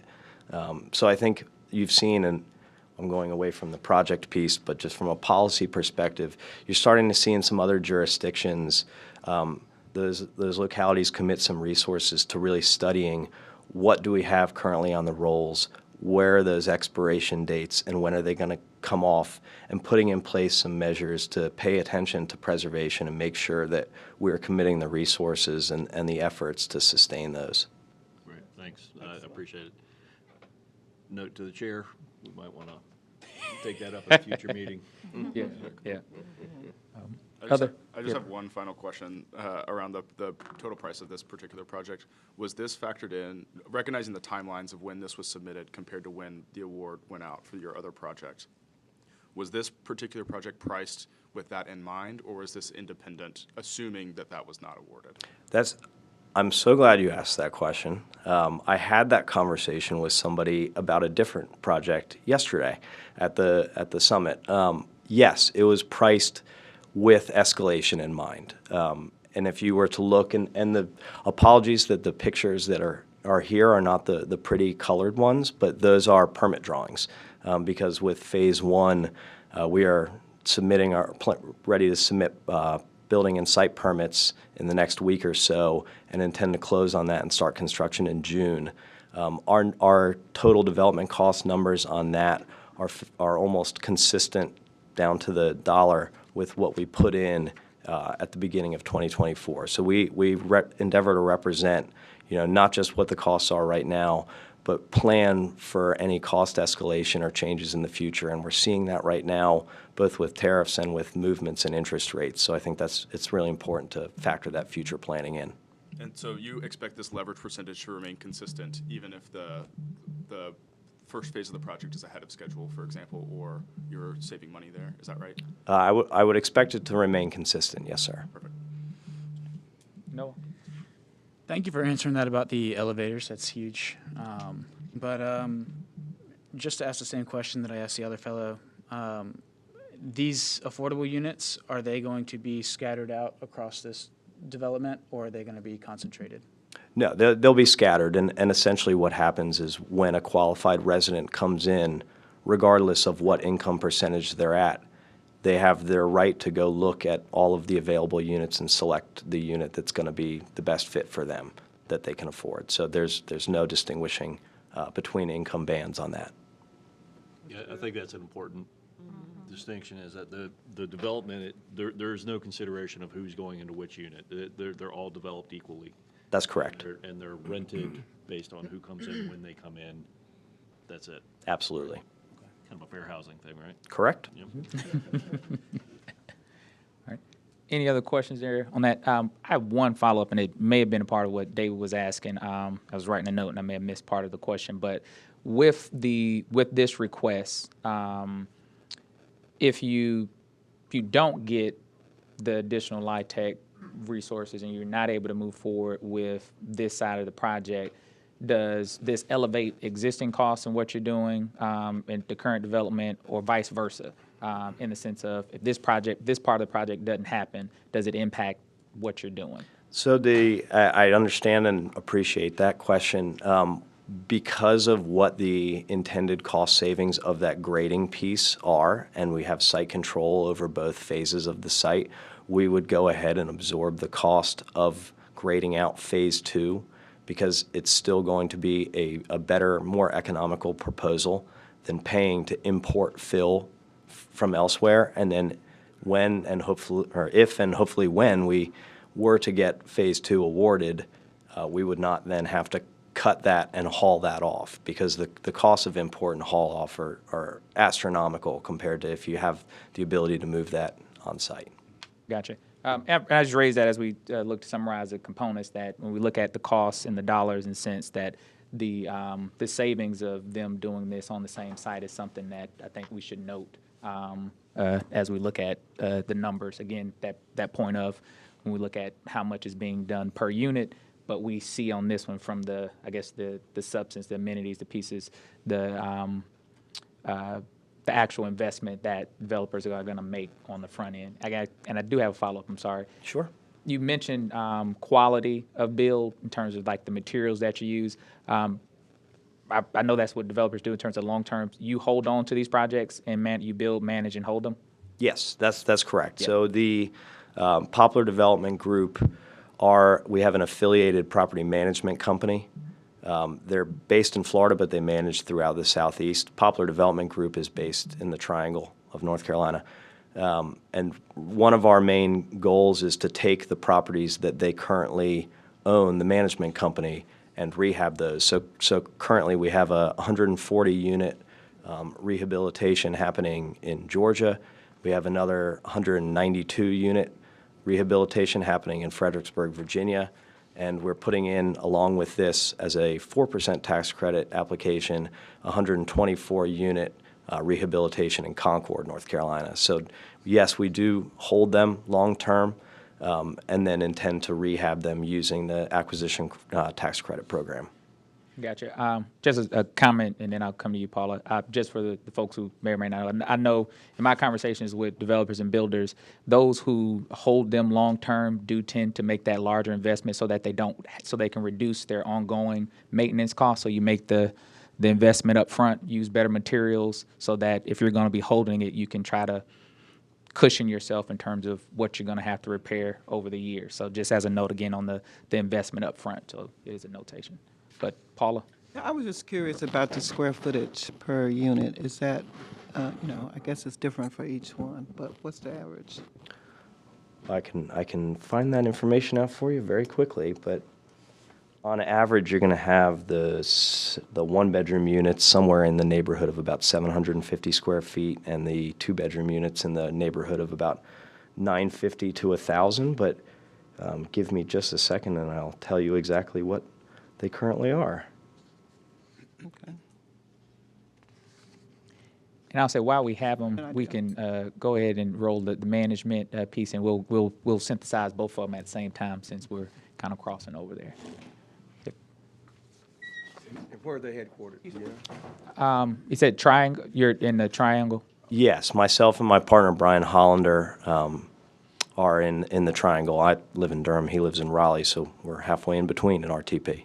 Okay. So Popular Development, per se, from a location standpoint, is in Raleigh or in Durham or? Yes, that's correct. And then our partner in this project is the principals of Weaver Cook Construction that's based in Greensboro. And the property will be built at their factory in Brown Summit. So that will be where the primary amount of framing is done there. And then, we will obviously. Yeah, I was just wondering where the headquarters of Popular Development Group, if you had a headquarters for mailings and that kind of thing, where those went. So we have both. I mean, So, okay. the people There's no running. central headquarters for. The property management companies in Florida, so tax stuff goes to them. But the people doing the deal, running the show here are in North Carolina. Yes, sir. Okay. So this is being manufactured off-site and then brought. It's a new system that Weaver Cook Construction has engineered. They refer to it as the PASS system, which, if you forgive me, it's like saying ATM machine because the second S is system, and that makes my brain break a little bit. But it stands for pre-assembled structural system. And so what they do is they basically frame the unit, just the wood and the sheathing at the factory, and then they transport that framed unit out to the site. They assemble it there, and then they do all the mechanical, electrical, plumbing, rough-in, everything else there. And what that allows is a controlled environment for the actual framing, which reduces the moisture level and the propensity for mildew and mold. It also allows for a controlled environment for more accurate cuts and measurements so that everything is more uniform and you're less prone to field errors. And then when they bring that out, you have a partially finished unit that gets stacked, and then everything is built, on site for the rest of it. Cool. Other questions from a management standpoint? We'll go through that in a sec, but just. I just have a similar question to what I asked the gentleman from Greenway. So obviously, you have some great experience, it looks like, from building. Can you tell me a little bit about the timeline, knowing that this is a larger project with a phase 1 and a phase 2? First question, are these expected to go live at the same time and be complete at the same time? So they would not. So we intend to start construction on phase 1 in June of this year. That would take, roughly 12 to 14 months to build and place in service. And then if you kind of extrapolate forward, we would be on roughly the same timeline for phase 2. However, some of the initial site work would have already been done, so that would compress the construction timeline for phase 2 construction. And then in any of these projects that you have listed within your proposal, have any of these had significant delays? Again, I recognize that some of them, as the other gentleman mentioned, started in 2019 and 2020. So no, the quick answer is no. The extended answer is no, and because one of the projects that I recently won an award from NCHFA for was the completion of Willard Street Apartments in Durham, which was one of North Carolina's first affordable downtown transit-oriented developments with structured parking. So take your already difficult tax credit deal and add all of that onto it, and we completed it on time during COVID and placed that in service in March of 2021. That's great to hear. Thank you. Other questions? I do have that square footage in just a second, so. Two to follow up there as you're looking at that. One, same question asked before in terms of receipt of other LIHTC awards in the past. Have you had any that you've been awarded and not able to complete the project? No, sir. Okay. And then the last one, just with it being a senior development, any existing partnerships, programs to support the seniors and others on site? So we will have on-site management, and there will be some corresponding uses between the two phases, and then there is a nonprofit that's affiliated with the property management company called the Treehouse Foundation.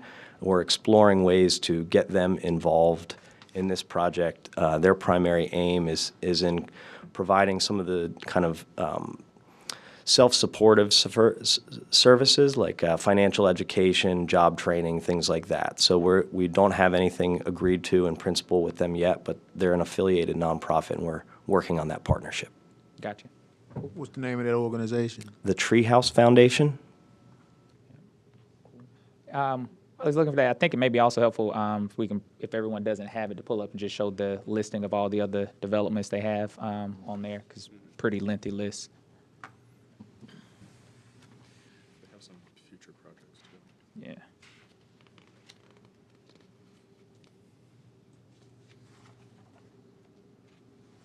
Can you all see that on your screens?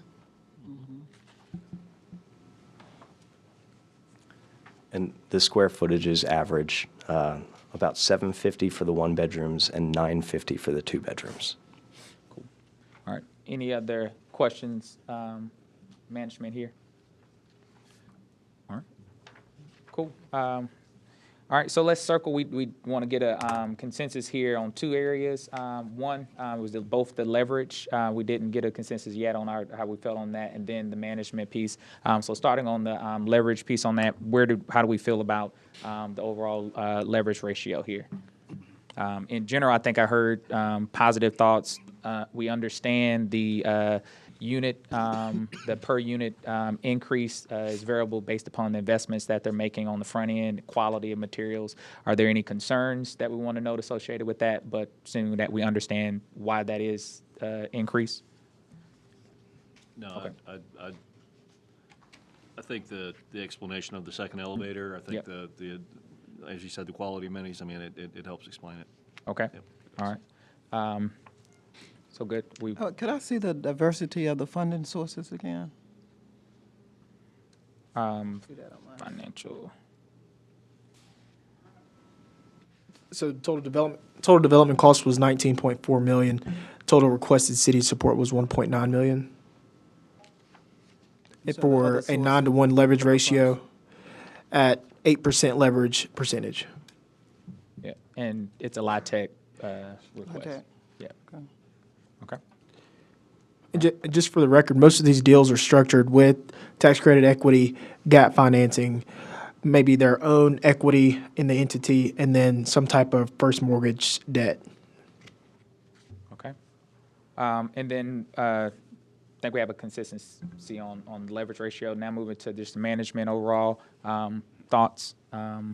Feel comfortable and confident with the management team, their projects, the connectivity they will own and manage the property. And then one thing I think also to note here is just in the sense of the fact of these rehabs that they do have, I think that does show their commitment to reinvesting in the properties down the road when they stand in need of that investment. I like that. Okay. Okay. Okay. Thank you. And I guess the same question we asked for others on the diversity, inclusion. Any issue, believe being able to meet the diversity requirements? None whatsoever. Okay. Right. Thank you. Next deal we have, or proposal that we have here, is for Windsor Chase. Developer is Central Developers, LLC. Property address, or nearest property address, is 1540 Wharton Avenue in the South Ward. This is another multifamily proposal, tax credit proposal for seniors. Total amount of units is 72. You can see the AMI breakdown right here. So 32 units at or below 30% AMI, 15 units for at or below 60% AMI, and 25 units for at or below 80% AMI.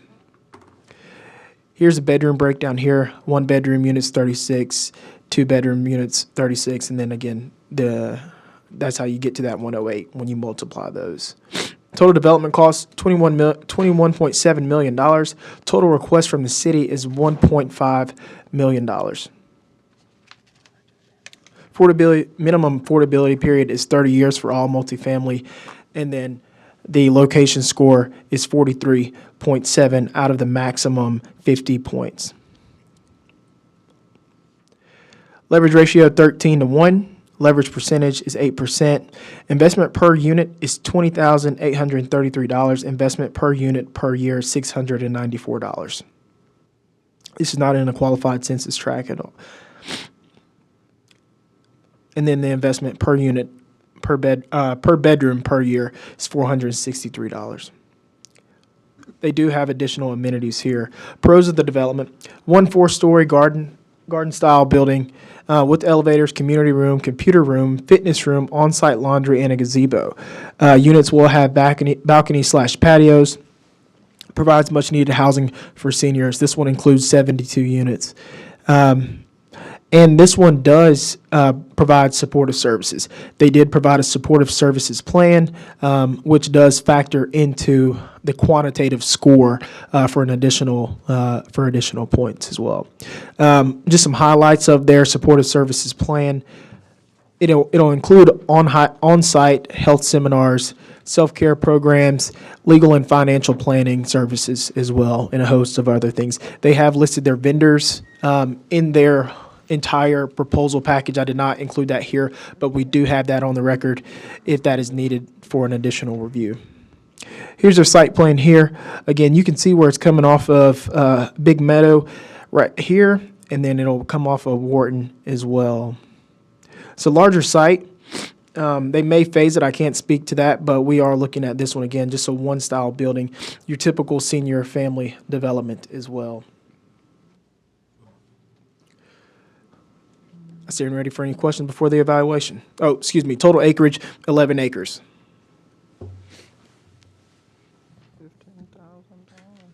Are they requesting any assistance from the city on relocating the sewer line that's running through the site? So I do not believe that they are. They did not list that in their, they did not list it as relocation in their total development budget that we saw, but they do have a line item for infrastructure in there, which infrastructure could include public water, sewer.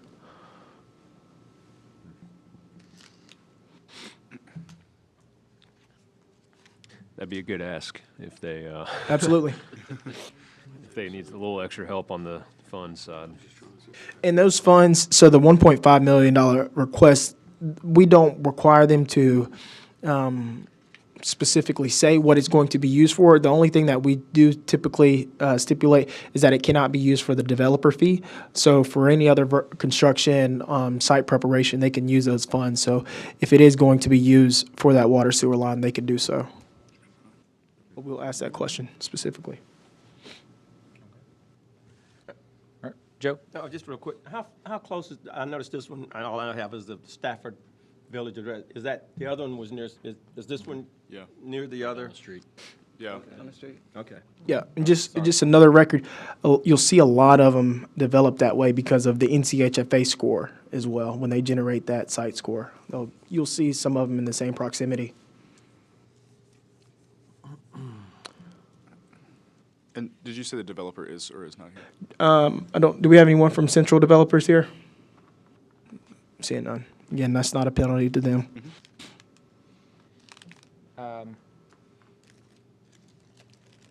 Commentary, questions around, or thoughts around the development quality, location, AMI, set-asides, and amenities? I love the amenities. I think they're great. Yeah, the services, absolutely. The services, yeah. Yeah, I agree with Paula, and I also really like that there are 32 units at 30% AMI, especially if we're considering seniors potentially living off Social Security or a disability that might be quite low. And so I like that there are a lot of 30% AMI units.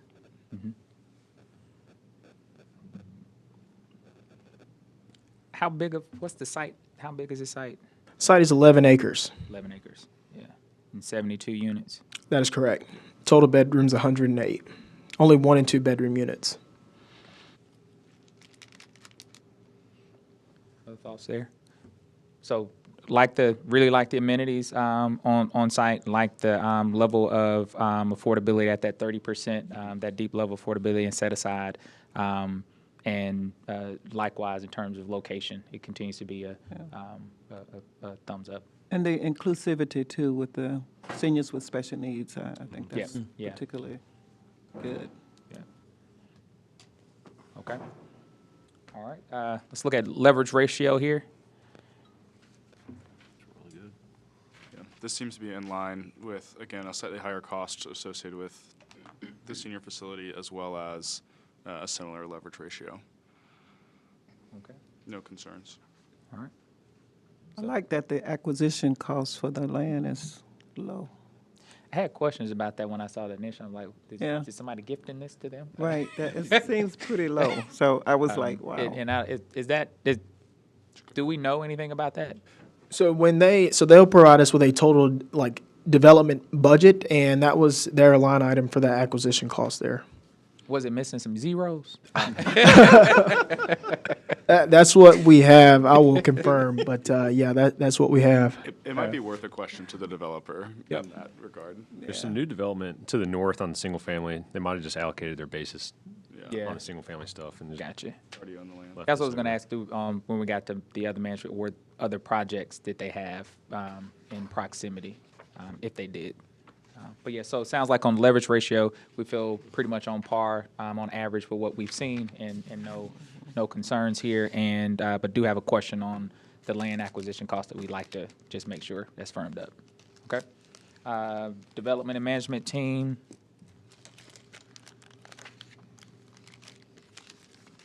They seem to have a similar history or a very good history of development in North Carolina. I would have the same, just for the record, I would have the same questions around timeline, just to make sure that those are being built on time and with the appropriate resources. Other No concerns. thoughts or questions, management team. Just a note for the record. So Central Developers did submit their proposal, but similar to the other one with Workforce Solutions, they're doing a partnership with Halcon Properties as well. So they'll be partnering for this development, and they do have experience with tax credit deals and properties. But we will get some additional information.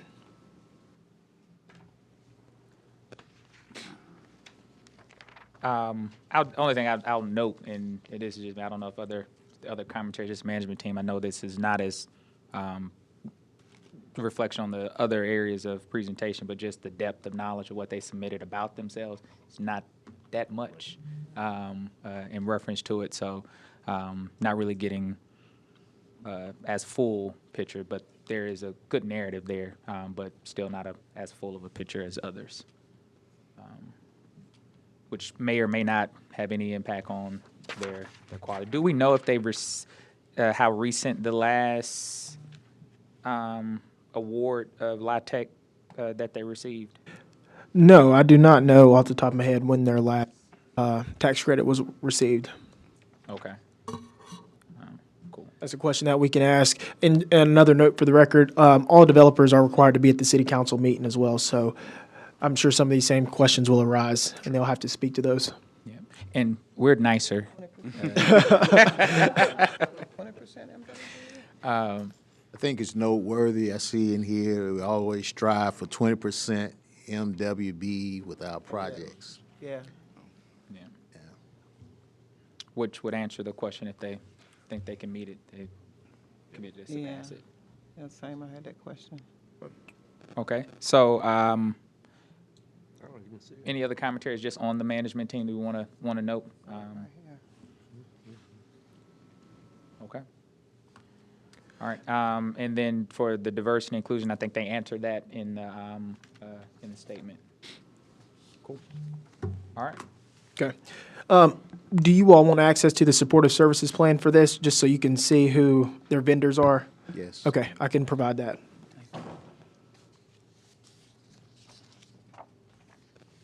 And Sam, I don't know if it's appropriate, but as we get ready, we're getting ready to change Yes. the type of review that we're doing. Just if we want to just pause to reflect over the first four, if there are any things or thoughts, because we're getting ready to shift to single family away from the multifamily consideration. So thought it may make sense just to, are there any thoughts we had that previous applications we've gone through review, or any thoughts that you've had that come up that we want to make sure we respond to on any other ones that we started from the top with, or we feel pretty good across the board? Okay. No, I think it was great. I was happy to see all this. 264 units right there. So Yeah. pretty good day's work already. Yeah, that's exactly right. And again, when we kicked off, I shared some information about the total request amount for the tax credit proposals. That was a total amount of $6.4 million. As they are aware and the public is aware, the city only has $4 million to award for the tax credit properties. And that'll be decided based off of the qualitative feedback you all have provided, the quantitative scoring that staff will provide to city council, and then they making the final decision on how they want to award those. Okay, so, but yeah, it's very helpful. And the reason, another reason why this process was developed was for the city council to understand, to forecast what the request will look like in the future as well, so we can continue to provide affordable housing in Winston-Salem. Okay. So that was all of your LIHTC proposals that were submitted. So now we will be shifting gears to the single family. I will note there are restrooms in the hallway out there if the coalition needs to use the restroom. That was going to Bring them on the pause to say that, do we need to take 5 minutes or we just keep going straight? Yeah. Are we good? Let's keep rolling. Yep. Okay, let's keep doing it. Okay, shifting gears now. Shifting gears now, we are going to transition to our single-family city-owned lot proposals. Just a note, some of the developers that submitted proposals here have requested some of the same lots. So the city council will have to make the determination on which lots they want to award the developer that are in competition, okay? Is there an opportunity for one contractor to have one lot and then the next contractor to have another lot so that we have that mix? That is correct. They do have that flexibility to make that award. Thank you for clarifying. Okay. Sam, some moment of levity. I know we got time, but Joe just made me remind of it.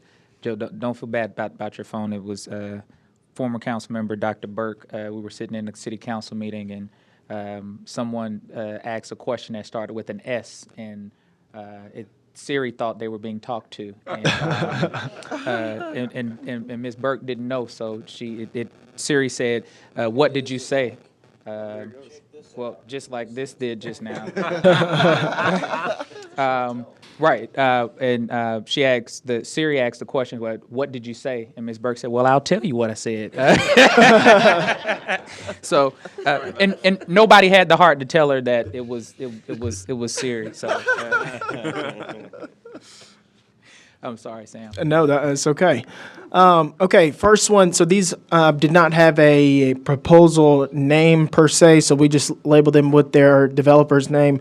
This one is C2 Contractors. We do have representative from the development team here as well. They have requested 7 city-owned lots, and they've also requested total support of $245,000 for those lots. Okay, total development costs for all of the lots would be $1.68 million, $1.66 million. You can see what their leverage percentage is 21% here, and it is 4-to-1. All their units would be sold for families at or below 80% of the area median income. All of them would be 3-bedroom units. They did provide a variety of elevations as well, but this is just a general one that they did provide.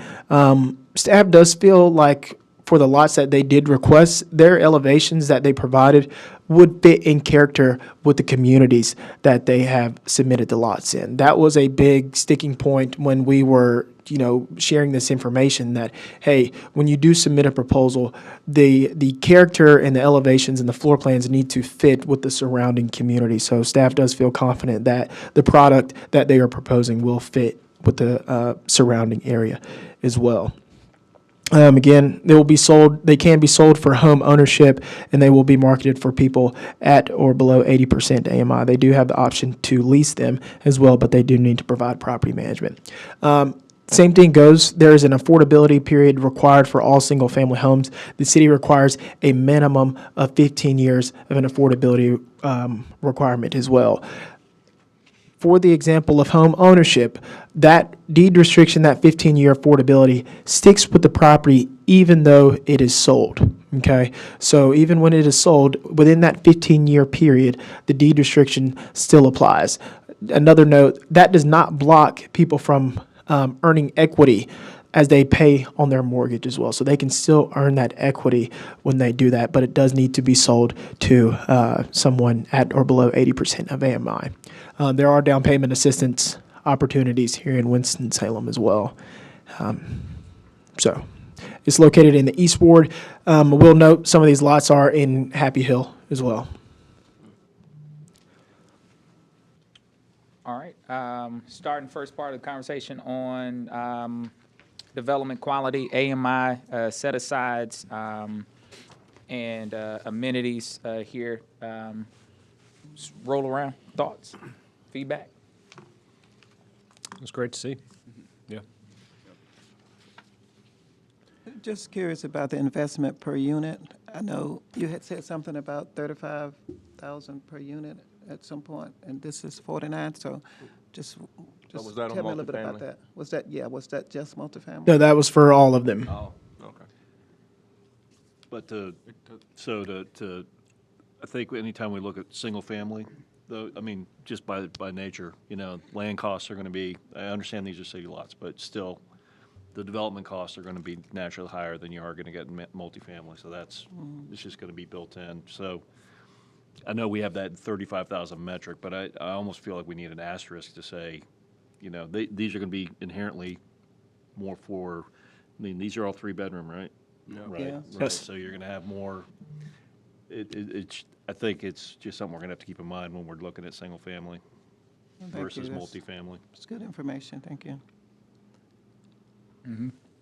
Other thoughts? Is it, I don't know if it's part of the application or not, but is it normal to have an anticipated sale price? Or is that Yes, already that is correct. That is a good question. And also, I did not mention their location score. Since they requested multiple lots, we did an average location score based off of their lots. They got a 49 out of the maximum 50. The developers are here. If I'm not mistaken, the average sale price for these homes will be roughly $230,000. And that's before any down payment assistance or anything? That is correct. Yeah. Okay, thank you. And for everyone that was at the summit yesterday, that was about the number that Tyler Mulligan was sharing yesterday, that 230 number, and then people get down payment assistance. A family at 80% of the AMI can typically afford that mortgage payment. Could you explain that amenities box? I mean, what is that? So there would not be any amenities provided for the single-family homes here. Is it close to any amenities in the neighborhood? So that's how the location score would factor in. So that's why they got 49 out of the maximum of 50. Okay. Access to public transportation, emergency services, those type things. So that would be your amenities for the single-family properties. Thank you. Yep. Sam, and I don't know really how to phrase this question because you don't want to get into, trying to determine a neighbor's house or property value versus what's going to be built. But at the 230,000 probable asking price for these, and with the county's current reassessment going on now, do we know where that fits within the neighborhood where since these will be scattered? I guess these are scattered sites. Is that correct? Correct. Yeah, these are scattered Do you know sites. how that would fit within the neighbors or neighborhoods as far as a house value standpoint, or does that matter at all in the scoring? No, well, not necessarily. And we don't know that because of the assessment that's taking place now. So we don't know if the values are going to increase or decrease. So we wouldn't know. I was just curious about how that played into it. And I knew it would be a difficult thing to determine, but just curious. And also a note about the, just a point of clarification, when you see the investment per unit, we've included the tax value of the land as well in that. In addition to the $35,000 request, that includes the tax value of the land. Okay? That makes sense? Gotcha. The elevations look nice. Only one comment would be to just encourage porches, or whether front or back, just give some outdoor space. I saw the floor plan has one. The elevation. Can you move it down to the floor plan? Can we?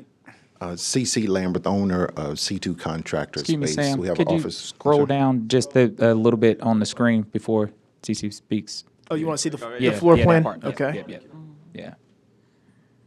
All right, go ahead.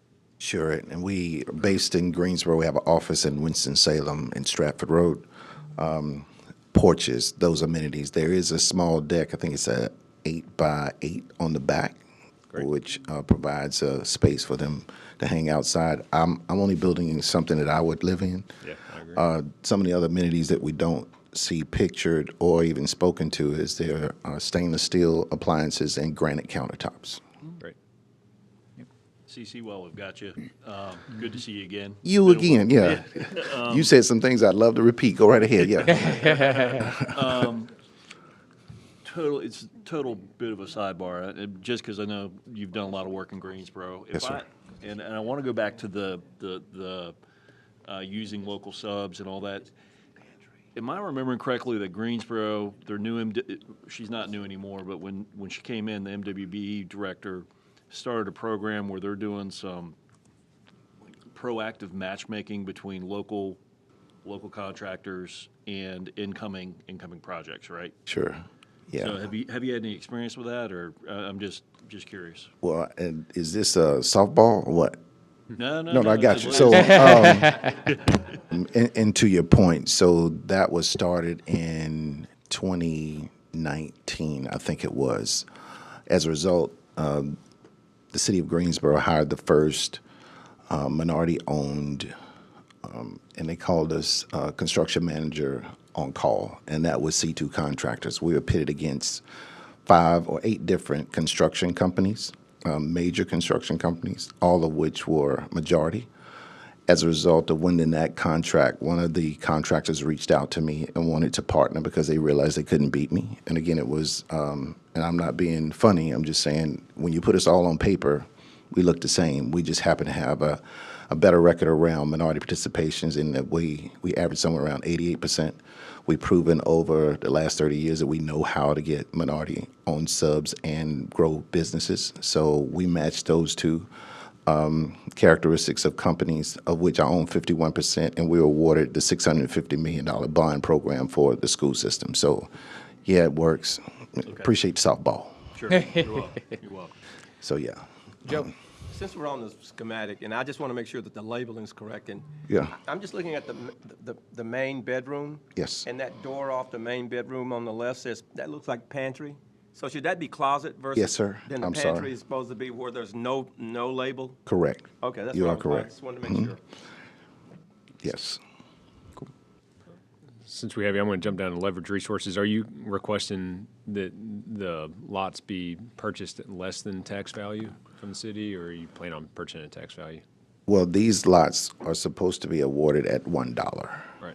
Yes. So I'll take them right there. I agree. So I guess from the financial summary, that would be 7 instead of 101. Yes. As we're looking at. Yeah. Cool. I don't plan to mislead you at all, but yeah, I like that dollar a lot. Yes, I agree. I'll be making a request similar to that here pretty soon. So. And similar on the financial front, Yes. And this might be a question for Sam. The leverage percentage looks a little bit different. Can you tell me a little bit more about how that was calculated? I think you mentioned something at the beginning. Yeah, so that includes the tax value of the land. So they're requesting $35,000 for the vertical construction or infrastructure construction, but it also includes the tax value of the parcels as well. And so it was averaged together to get you to that 21,000. So that's why it exceeds your standard, 10% that you've seen in some of the other ones as well. But because of the awarding, right, it is actually significantly. Correct. Because the request of the lot is for $1, because it was open to developers to submit for tax value if they wanted to make their proposal more competitive or whatnot, if you say. But because the request is for $1, it is the total tax value that increases that leverage. Understood. 35,000 per unit's max, right? That is correct. I'll take more. And I guess a question for you, Sam. With that $35,000 being the cap, that's, again, I know council can make a decision, do whatever they want to do once it gets to them. But how would staff manage that moving it forward if the request is at 49, but the standard policy is 35, knowing that council can change that, how would you all manage that request forward? We would just navigate through that. So if they wanted to award more or less, we would just, whatever the negotiated award amount would be, that's how we would develop the contract with the developer. And as a follow-up to the developer on that, if the city was to restrict it to just the 35, how does that impact the ability to make it the project happen? So currently, we have 35 in there based on the recommendation in the proposal. So we've already made it work. I'd say I'd take more just because I would, but we already have the numbers, so we've made it work.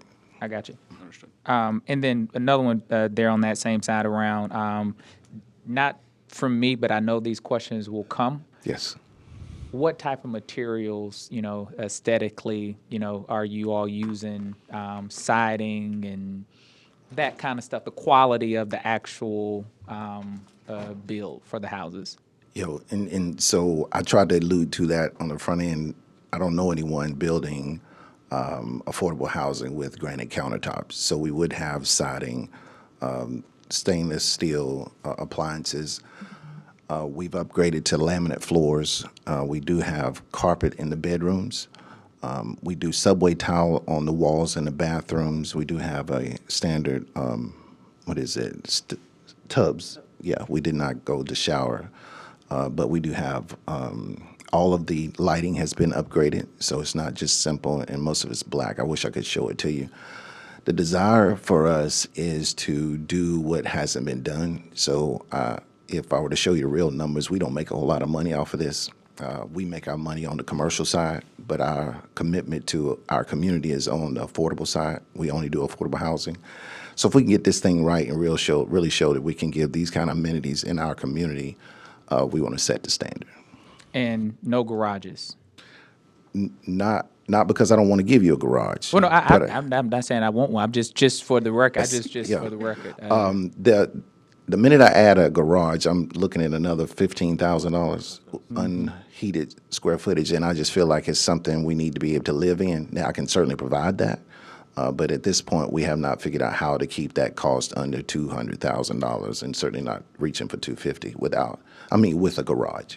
Yeah, I just wanted to be noted just that there's a cost when Yes, when sir. you do that, it increases folks' ability to access it. So you can still get a nice product without having the garage there. So Absolutely. Was that other? I'm looking at this key indicator saying the sales price is income-based. I know Mr. Hunter said something about 235. So does this mean that it could change or it could be less or more than 235? The sale price Sale price. on what condition? If they were to include garages, or are you No, talking about just in Just general? the way that it's presented, and you have the key indicators been sale price as income-based.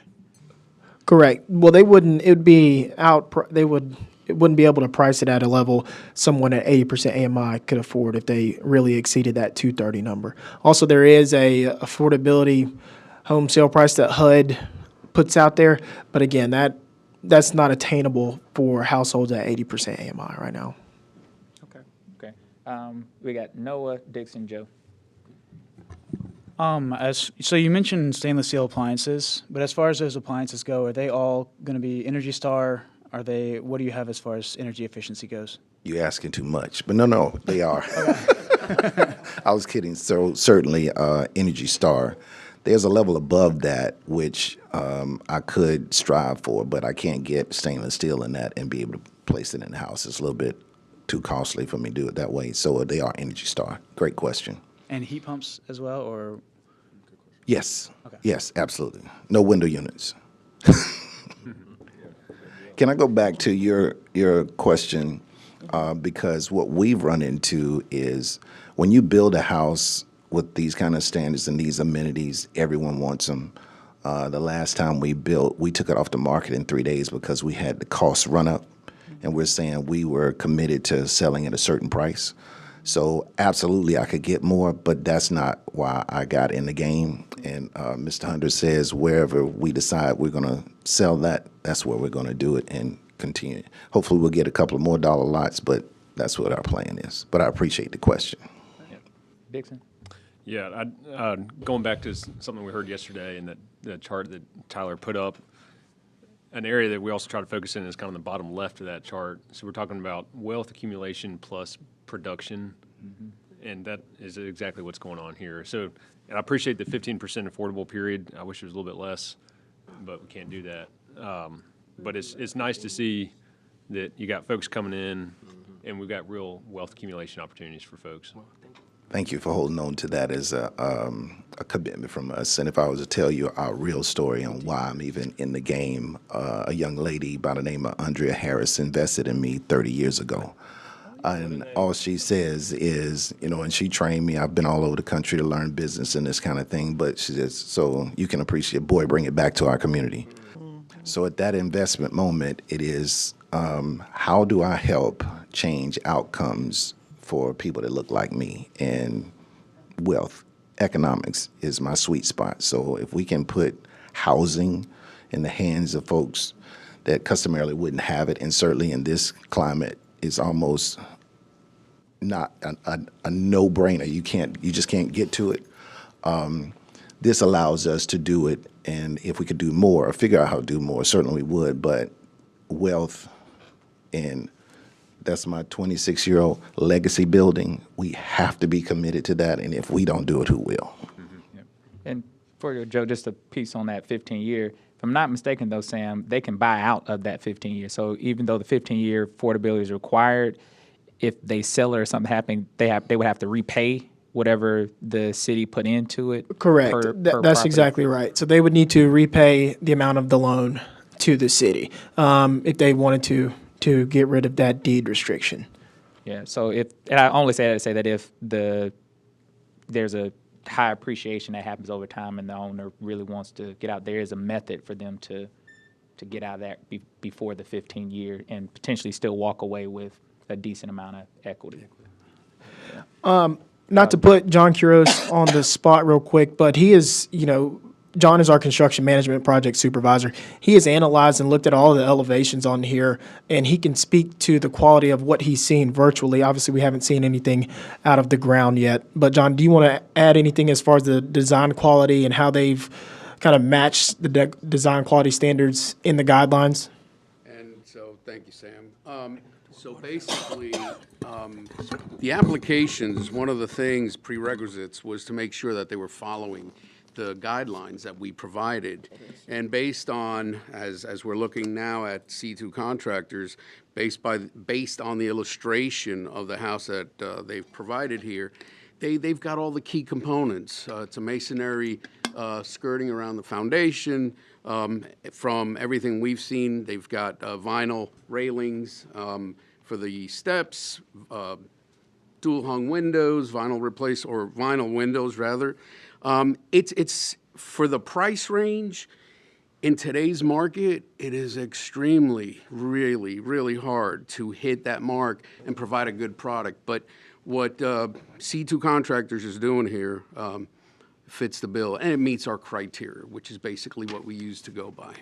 And also, this is another rendition that they submitted as well. So this is another elevation or another option that they have to build as well. So both of them, too, as John mentioned, quality products that would either option for the lots that they've requested would fit with the character of the community.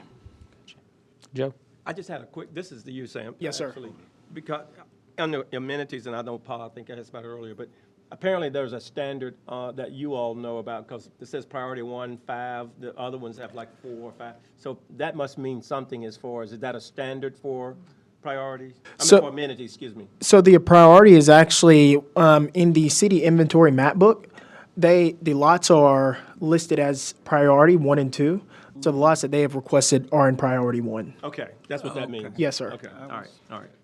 And to that place on the lots, can we get those, the actual locations? Oh, yeah, absolutely. We can. Other questions here, and specifically the management before we synthesize our points on that? Just for, obviously, this is not the actual map of them, but you can see where they're located. So these are in Jackson, on Jackson, Buick, Liberia, and Pitt Street are in Happy Hill community. just to give you guys a gauge of where the lots are. Okay. Here is the management's resume and portfolio here. You just heard from Mr. Lamberth, and then that is his partner, Brandon Lamberth, as well as he is his son, too.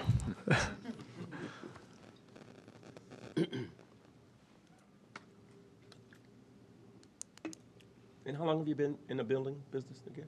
30 years. 30 years, okay. Yes, sir. Any other questions? Cool. So let's run it back. Development quality. How do we feel overall position on development quality? AMI locations. We saw the locations they just put up in terms of actual build spaces. What are our thumbs up? Feel good. Great looking product. Great product. Okay. Moving down to leverage resources. Heard the feedback there. Likewise, feel on par on the overall. Okay. And then in general on the management team, experience questions. Okay. Just for note, these would be for home ownership. Correct. Yeah. Okay. And asked this question, but I think you already hit it. Any concerns about being able to hit the diversity numbers? I heard you, but I'm just going to ask you. I average 88%. I live and die by that. Some of my colleagues know. I appreciate the question. And just to ask the question, if you were to leverage the power you have at this level to say or ask, can you show me the numbers? Meaning, it's one thing to ask, and I say yes, but someone should be able to tell you if you've done it before, the assumption is you can do it again. But having not done it, but say you've done it, those are two different. I'm just saying. Yeah. So no, we'll make the numbers easy. I promise you. Okay. Is this your first bill in Winston? It will be in Winston. Yes, ma'am. Thank you so much for asking. I would love more. I'm gonna kill this one. I promise you. But yes. Excited about it. Yes, sir. Material-wise, cost, inflation, are you having much trouble with your building material and staying with your prices, knowing what the inflation rates are doing? From a building They are creeping very, very slowly, but they are creeping. I don't know if you ask me the same question 30 days from now, I don't know what that's going to look like. So yeah, without a doubt. I mean, in all of our suppliers, and we run the numbers through about 4 or 5 of them. Everyone's begging to be at the table because they want the business, but they are all creeping. We have tested them since we put in this proposal. At least I think you sent it back out twice. So we're tracking. I don't think it's going to grab us too bad before we are able to start the bill, but next year this time we could be in trouble. A follow-on, if you don't mind, Mr. Chair, is that to what you just said about starting to build. I know we had the 2-year lead time on the LIHTC deals, but on these, what would be the average start time if everything goes with the awards and that kind of thing? What would be the average start time? I'll get to Sam. I think they'd be awarded they know for sure in June, but they don't have 2 years. But go ahead. Correct. Well, they do. Don't have to wait 2 years. Right. They can build immediately after the award. So they're not going to, most of these deals are only contingent upon them securing all of their financing. And we require them to, provide letters of support and things like that, which they did provide. So after the city council makes their final recommendation in May, they'll be awarded the lots from the city, and then we'll go into the purchase and development agreement. Once that purchase and development agreement is executed, they have 2 years from that time. Typically, the single-family homes don't take 2 years to build out of the ground. And also, another note, all 7 lots are expected to be built in 2 years. It's not one, it is as many lots as you've requested. We had requests for 10 lots. All 10 lots would need to be built within the 2-year period. That is correct. Cool. And maybe that's a follow-up, CC, on that. Once you, from award to construction, do you have a sense of that? Award meaning? The city gives a thumbs up to the deal from when you start being able to actually put turn in dirt. And let me add this, the other part of award is to actually convey the lot. So if they'll allow us to start pre-conveyance of the lot, we can be on the ground in 90 days. It takes us between 4 and 6, depending on the weather. The beauty of this, I think some of them are close, and if I'm able to build, say I get all 7 lots and I can get permitted, I would be trying to build multiple at one time such that I could drive down cost of product materials. So I don't know about the conveyance here. I have 2 in Durham, 2 in High Point, and they won't let me move until they convey the lots. But they've already said, 4 or 5 months ago, they were going in the process of conveying the lots. So I'd love to hear from your board as to how that might work, because that would help us. I think it's the Sam piece there, but I know the experience, and I know we've had issue on how long it has taken for some to get through the process. And I know we've noted in our conversations about how whether or not they're on the legal staff, they have enough folks to move this as quickly as possible, and how important. But Sam? Yep, so that would, where the city attorney's office come into play, and then also you all's closing or title attorneys would come into play. Typically, we try to turn those around after the award within 6 months of the final council award. Now that we have a lot more experience doing these in the past, last year it was somewhat newer to the city attorney staff. Now that we have a standard template for the conveyance, purchase development agreement, we anticipate getting the conveyance done a lot sooner than 6 months. And I would say the same as outside of the consideration on this application specifically, but I think it would note for both the for staff and for council understanding, and even on the staff side, I don't know if there is, from a legal standpoint, the ability for a builder to go ahead and begin certain work, site prep and others prior to the official conveyance, but some kind of agreement that would allow for them while this stuff is still going on. Because people who just got awarded before, I know they were running into some of those same issues and how that was backing things up.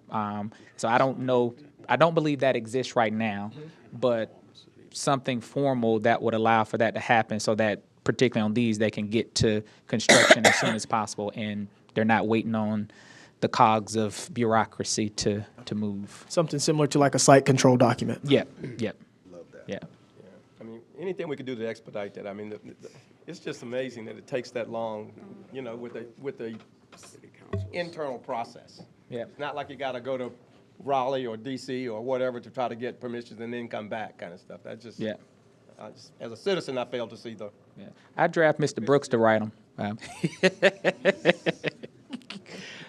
But yeah, I think we just from that to note, and to make sure, one, on staff side, I know you all experience it, but also for the council to understand the importance of helping them move quickly. Okay, just devil's advocate, not for C2's sake, but the city doesn't want to have a site that's been scraped, and then something happens and the builder can't perform, and then you're just stuck with a scraped site. Right. So, just and I don't like think that. our concerns with that with C2, but that's I- just the worst case scenario that the city's got to work out. Yeah, I know. I've raised that more so in the sense of if the council has agreed to convey it, the conveyance issues are not necessarily on the contractor's side. It's not their inability. It's the city's kind of slowness of the process. So if I understand, Sam, the city wouldn't make that commitment until they know the developer is able to do the deal, but they're still waiting on that to happen. That is in the correct. process. Yeah, that's correct. Yeah, but good point. Good Things point. happen. Yeah. Things Could I happen. make one final comment? I work across the state, and I do have office here and one in Greensboro. Sam Hunter, London McClendon. I didn't know John was behind the scenes, but this has has been the best process. So if this is the inaugural, I'm sure there's some things you can tweak, but you all got this thing right. So I'm just pleased to be a part of it. Hopefully we can show some meaningful successes, but I appreciate the opportunity. Thank you. Cool. I'll just say, when you mentioned Andrea Harris's name, I was done. I'll let you know. That's all I'll say. Okay, so that was C2 contractors, 7 city-owned lots, okay? Moving on to the next, and we're doing pretty good on time too, by the way, so we can reevaluate 12 o'clock if you all want. Do we want to talk about that now before we continue going? Do we need to take a break at 12? We don't need to keep going. Power through. Yeah, I think we full, because we have what? You have 3 more proposals left. Let's go. I think, yeah, we're good. Okay, I think we're all right. Yeah. Fantastic. The next one is for Green Tech Properties, single-family homes. They are requesting 7 city-owned lots as well. And I'll pull up that lot list for you. These lots are located in the east and northeast ward. They have opted to rent these. They're still the home ownership option for these, but they have provided a rental option for these.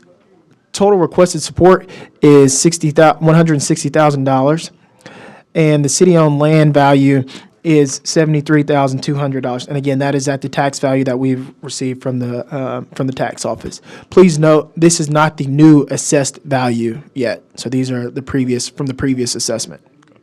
Total development cost would be $2.8 million. Leverage ratio would be 11-to-1 at 8%, and total investment per unit would be $33,314. Investment per unit per year would be $2,221. I will note, because they did not request the maximum amount of the $35,000, that is why, compared to the other one, that this leverage percentage is lower. Okay.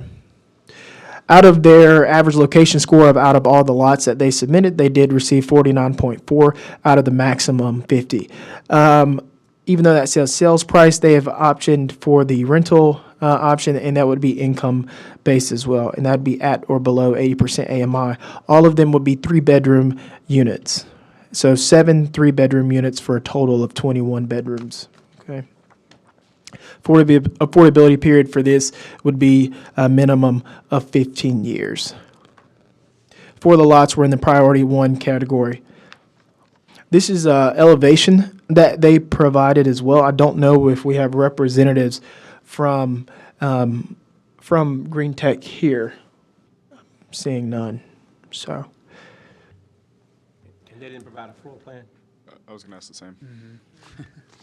just elevations? Yes, so they just submitted their standard kind of permitting builder package. They didn't really put floor plans in there. John, did we see floor plans for this one? No, not for this submission. Okay. And was this the only elevation that they provided? Or did they include one more? I believe there was one more, but I think this so one as well. was more detailed and more significant, if you will. Correct. I will note, all of these approvals are contingent of, and they have to be a single-family home. So they have to meet residential building code as well. So if they do not, for some odd reason, or our chief building official reviews these plans and his staff reviews these plans and deems that they are not eligible to meet the state code, their award would go away. So I just want to put that out there as you evaluate the elevations as well. Okay.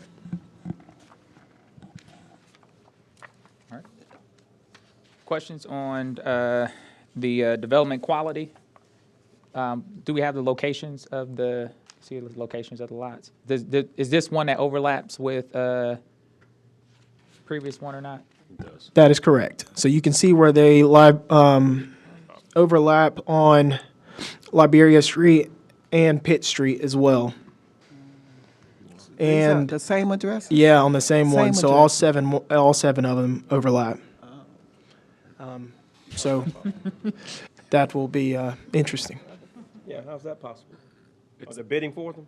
Yeah. Correct. Oh, that's what it is. Yeah. Oh, I Okay. got you. I got you. So, again, I think this is going to be a council, do they want it, if these are going to be rental, is it rental versus owner? You know, and I don't know if we chime in on that or not. I don't know if that's. You all can speak to that in development quality. Yeah. Yeah, I was intrigued by them being rental by the first hand, because even yesterday data point on housing, single-family houses, we have a deficit, a larger deficit on single-family houses for rent than we do. I think it showed on the multifamily side. So I was intrigued by that, but at the same time, the location, and it's just my commentary, the location, the previous housing, the style of housing in comparison to what has been newly built in the neighborhood thus far.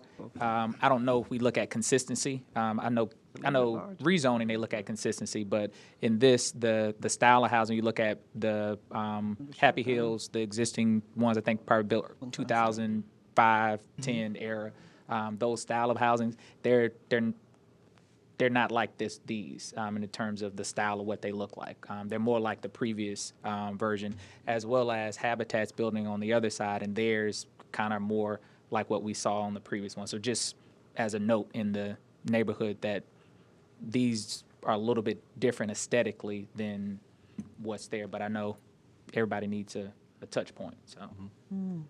I did find floor plans for the Yeah, elevation. Thank you for sharing that. I was just sort of going to piggyback off of what you provided last time, where I think the economic mobility that comes with buying is a significant difference between the two proposals. So I do think it's interesting that they position this as a rental. Do they intend to offer this? Is it like a rent and with the opportunity to potentially own, or is it just straight long-term rental?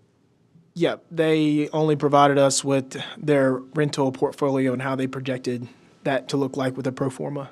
Yeah, because I just think that's an interesting touch point, that sometimes if the renting is the entry point with the opportunity for them to purchase, that's an interesting dynamic to what they have, as opposed to just the straight rental piece too.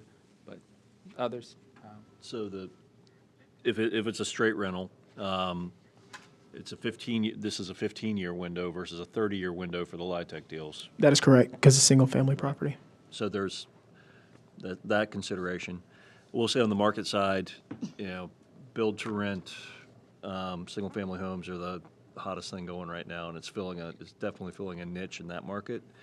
On the affordable side, I can't see any difference. I think there are people who won't be in a position to buy, would like to rent a single-family home versus renting a multifamily site. So, the diversity of stock, I don't think it should necessarily be a total negative, but I think that'll be for the council to decide what they prioritize. Joe? Just like we asked C2, I guess, about the anticipated sale price of the home ownership ones, what are the anticipated rental amounts for this particular Good question. development? Do we know that, Sam? So it'll be 80% 80% of AMI. 80%. Yes. So you can see what it would be broken down in as here. So, and they've broken it down by, I think, the maximum amount of the AMI. So roughly $1,500 per month. Okay. And that's the top end on the 80%, right? That is correct. Yeah. So will they have a management company since it's the rental? They will, yes, they will have to. They'll have to have some type of property management there. Obviously, it wouldn't be on site. Right. It wouldn't be on site, right? That's correct. Maybe that's where that garage comes in. Live-in Okay. Got to come from somewhere, I guess. Okay, so summarize on the development quality side. One, we're intrigued by the rent versus the home ownership piece. We do highlight the fact that there's an economic and wealth building opportunity for folks on the home ownership side, but the rent does fill a gap that exists for folks who are looking for single family rental in that space. Does that capture that kind of thought on that? Okay. I know I noted just the aesthetic piece, just the neighborhood piece of it, just how it potentially engages with the neighborhood, that it would be different than what's there. Difference not bad, but it just would be different than what exists in the neighborhood now. Yeah, I think visually. I like the square footage. It's a little bit greater than the other project we looked at. And I like the open concept. It's really nice inside. In terms of the rental price, is that the average for the 80% AMI? Just depends on the household size. Depending on the household Yeah, size? Yes. it's a sliding scale. Okay. Yeah. So you would typically see that 1,500 probably around a household of 4. And this is three-bedroom, okay. Yes, ma'am. Dixon? Yeah, I was just saying, just visually, I think Yeah. the other proposal was a little bit better than this. So, you know, obviously they've got elevated doors, so hopefully it's more than just a stoop getting off, and at least there's a porch or something. Yeah. But I think, I thought the other one was just a little bit more tasteful. Yeah. Yeah, I thought it, yeah. I mean, the fact that this has no porch or place like that for I think to your point, I families don't to sit think on. it does. I think the stoop, I think what you see is what you get. Yeah. Yeah. That's what I think. Yeah. Just my opinion. Which, again, as I said, is a note in comparison to the neighborhood there, it would be, most of the homes in there have some kind of porch, even if not, it's not wraparound, they have some, They at some least a kind of stoop or something porch, that's, yeah. that's covered too, so. Anything else that we want to add in reference to development quality?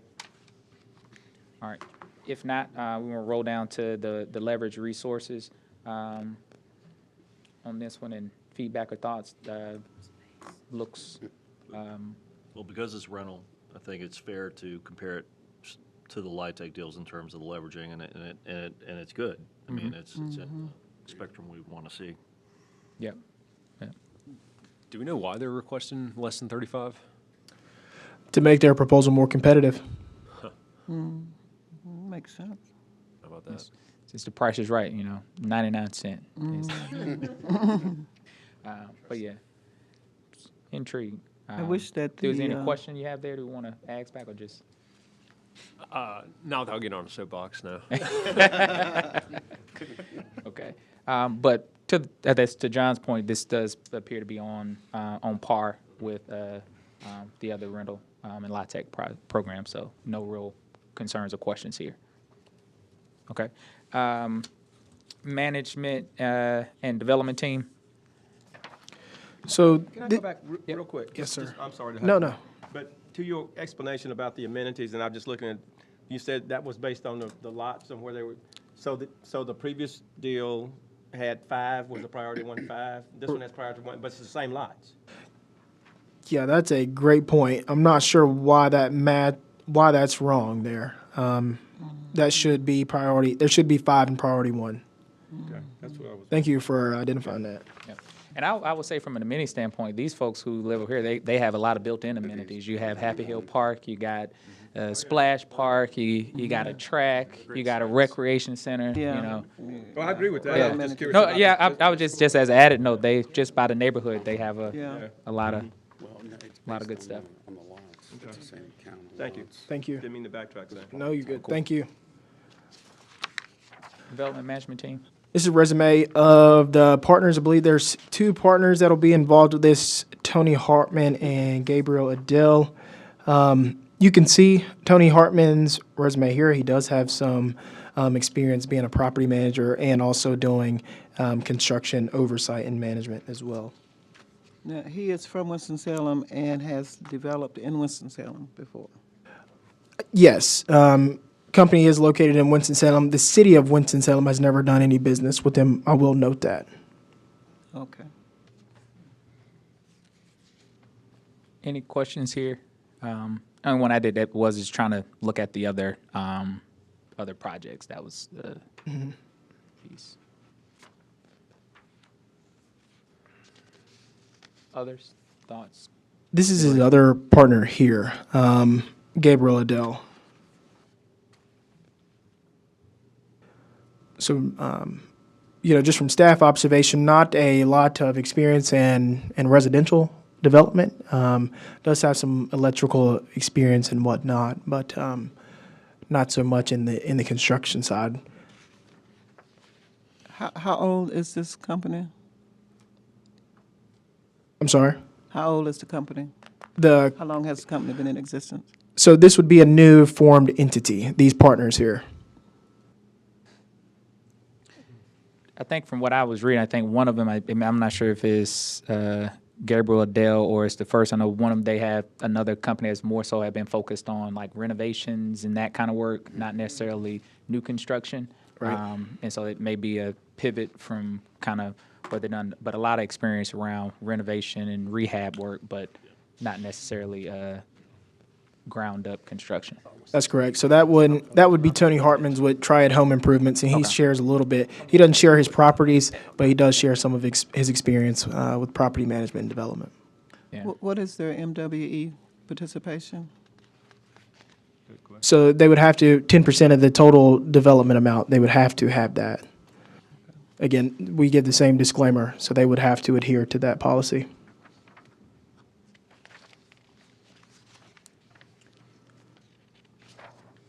Thoughts, commentary, I guess, from summarize some of those, what we're hearing, though. They don't seem to have significant experience on the single-family development, but do have construction experience, but not necessarily as much in this specific area. I think helping folks to get into the spaces, I'm not opposed to that person. I think we need more folks building, so there's not a knock, but I do think that that's a question to ask, and just to make sure that what is built, they can, I've done some rehab. I ain't never built nothing ground up before, and I that's another ball game. So yeah. But thoughts from anyone else? Cool. And to the point of the diversity and inclusion piece, that's just a requirement that they have to hit. So, all right, moving on. If there's nothing else, I'm sorry, Noah. Can I reiterate reservations about funding a rental that's not going to offer a rent-to-own option? Yeah, and can we again ask that question to them? Yeah, in terms absolutely. of that ownership? Because this is just me. What I've seen in some of these pieces is that once the requirements expire, a lot of folks then go in to recapture their recoup their funds. So at 15 years, then they may turn to be sold after the 15-year period. But if that's the case, if they're currently rented, does the person renting, do they get a first right of refusal to buy? I'm sure that's again council probably more bigger debate, but I think that could amplify application too for someone if they were to clarify it's for rent, but at that time we do intend to sell. That offers opportunity for folks. And Darren, even though we have a high need for rental units, home ownership does bring more stability, as we know, to a neighborhood, and that's important. It does. I don't want to knock our renters though, but I know we need renters. I mean, really. Yeah.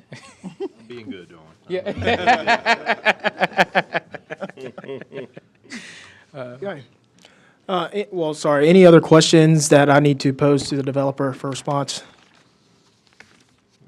Okay. Okay. Cool. Moving on to the next. Developer for this one is Denton Construction Services. We do have a representative from the development team there. They're requesting 10 city-owned lots, and they are requesting $350,000 for the total support. That leverage ratio is a little off, so I will make sure that that is updated because it does not include the tax value of the land. They are requesting $35,000 for the 10 lots, if I'm not mistaken. They will be doing, all the homes will be at or below 80% AMI, and these will be studios, okay? Minimum of 15-year affordability period as well. Investment per unit would be $45,230 there.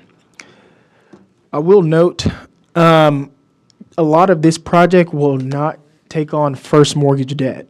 They plan to fund it, in addition to the city financing that is reimbursed. They plan on putting all their equity into this one as well. So, location score was 48 out of 50. Again, the affordability period is 15 years. We do have a representative from the development firm here. This model is very interesting. This is probably one of the newer models that we have not seen in Winston-Salem before. But you can see, you can see how the structure would look. Their construction method is pretty interesting as well that Jake could be able to speak to. But that is lot locations. Yes.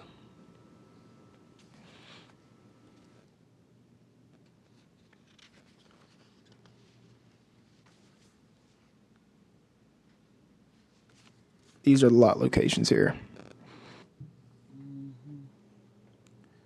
Gotcha. So, yep, a lot of them are in the southeast ward and a lot of them in the east ward. And when you speak with the developer, he can tell you about how their mechanism for pursuing these lots here. Gotcha. What's the square footage? As you come forward, we'll go ahead and jump into the development and quality conversation. And I'll say, just as we set the stage, this is probably one out of all of them I was most intrigued by. So there. Hello, my name is Jake Denton with Denton Construction Services. So the homes that you're looking at, they would be shipped over. They come two in a container.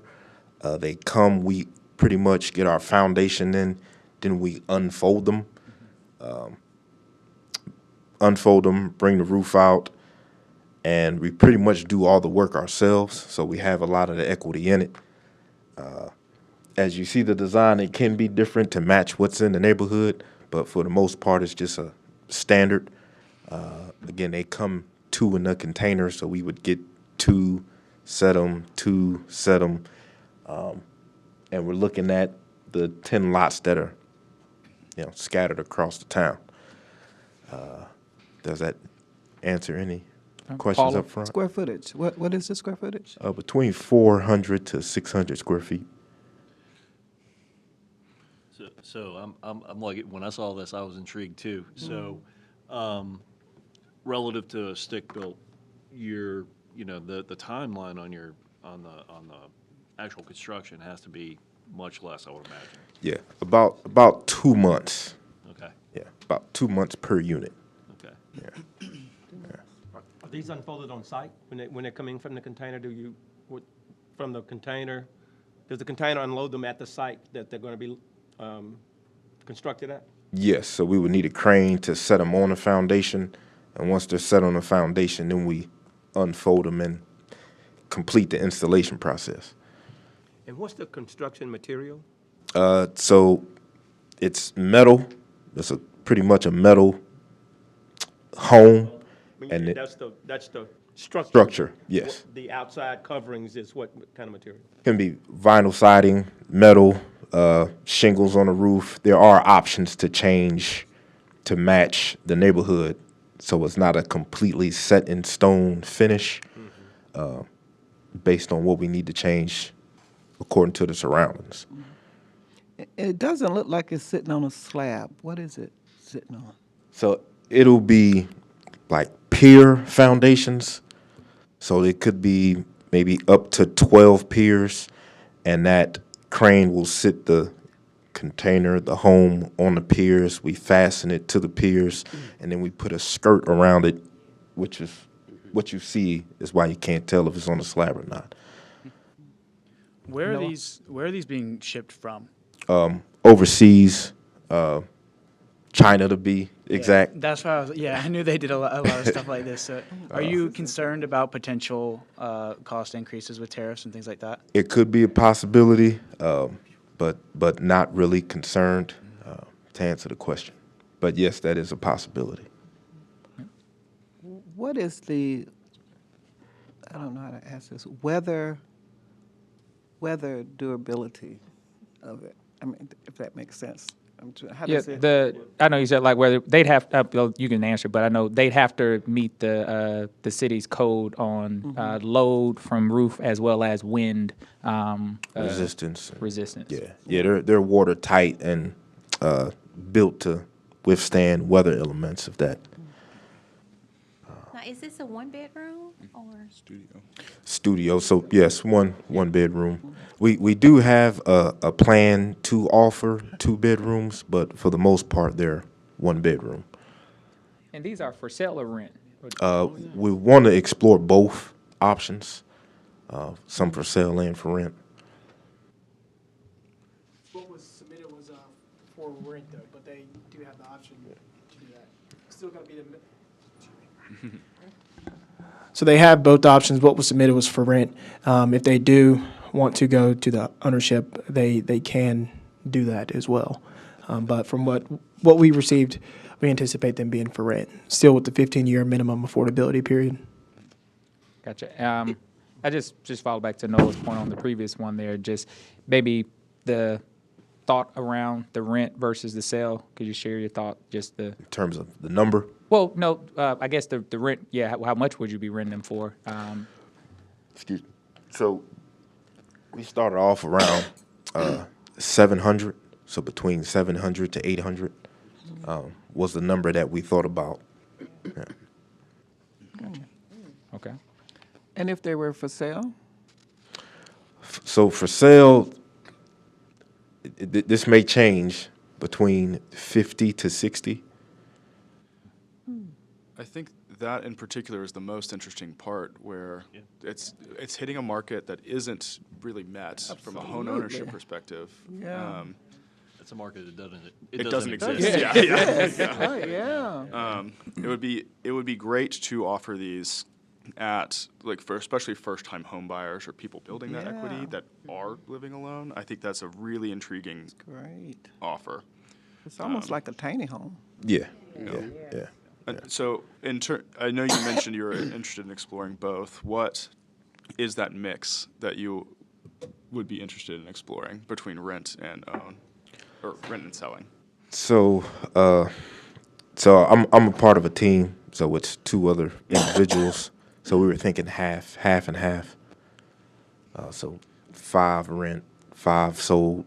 With the ones that are rented, is there a rent to buy option?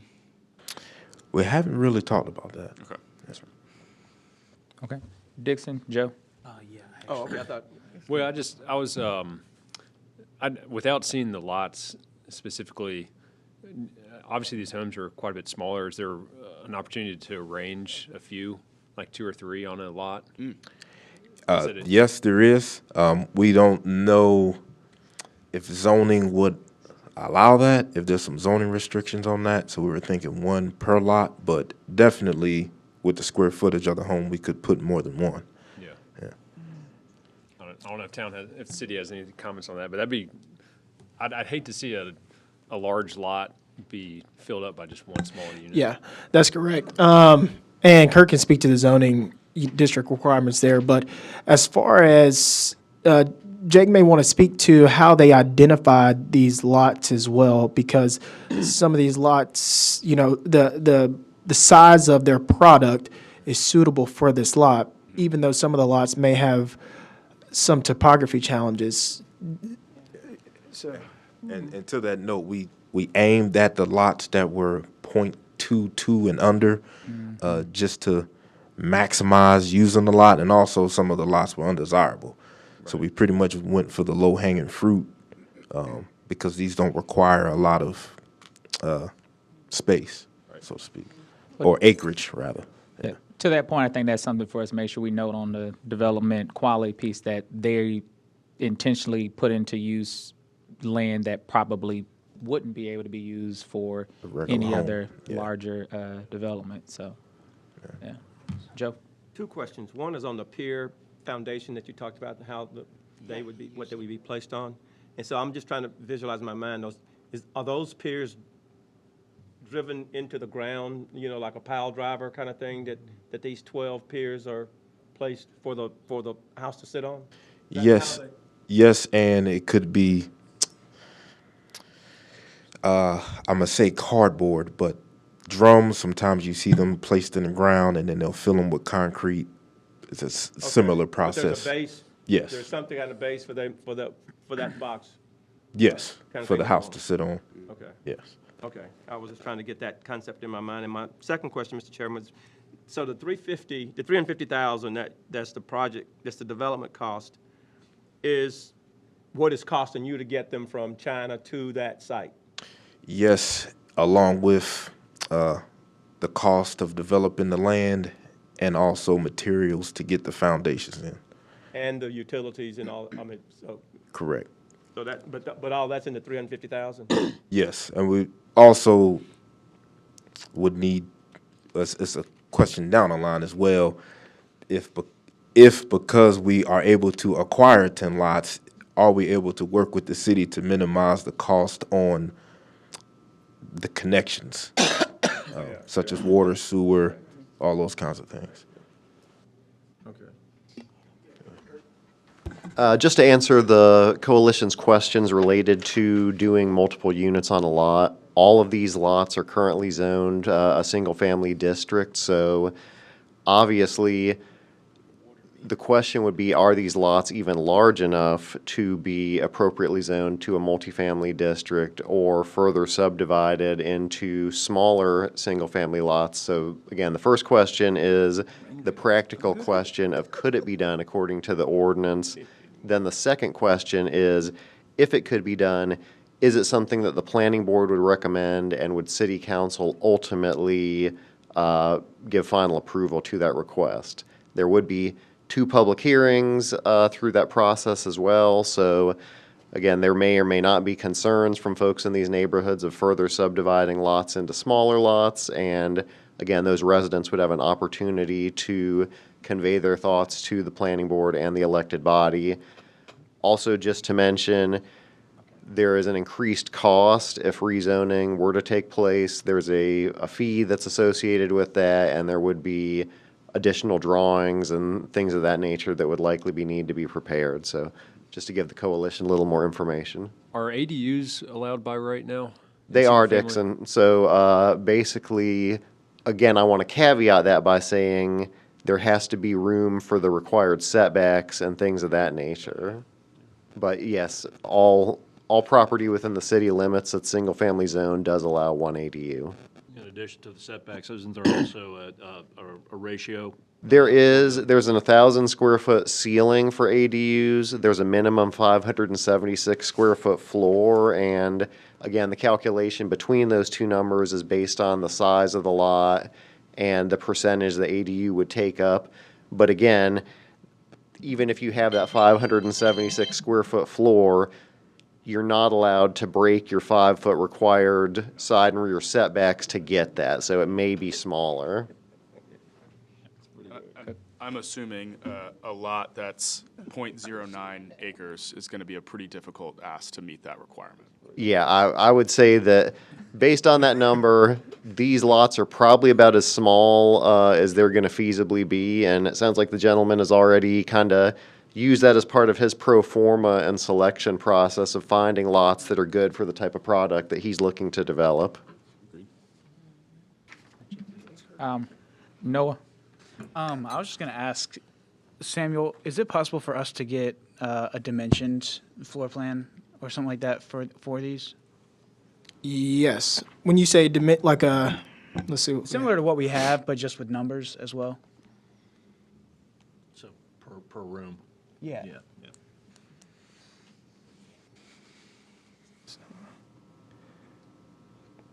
Does that work? Can you guys see that on your screen? Yeah. And I can zoom in a little bit. So that's what it would look like there. And just for orientation wise, this is the rear, this is the front of the structure. This would be the rear of the structure. What you're looking at here would be your kitchen to the upper left side of your screen. That would be the kitchen. This would be the studio bedroom area, and this would be the communal living space, and then the single bathroom here. Which is apparently occupied.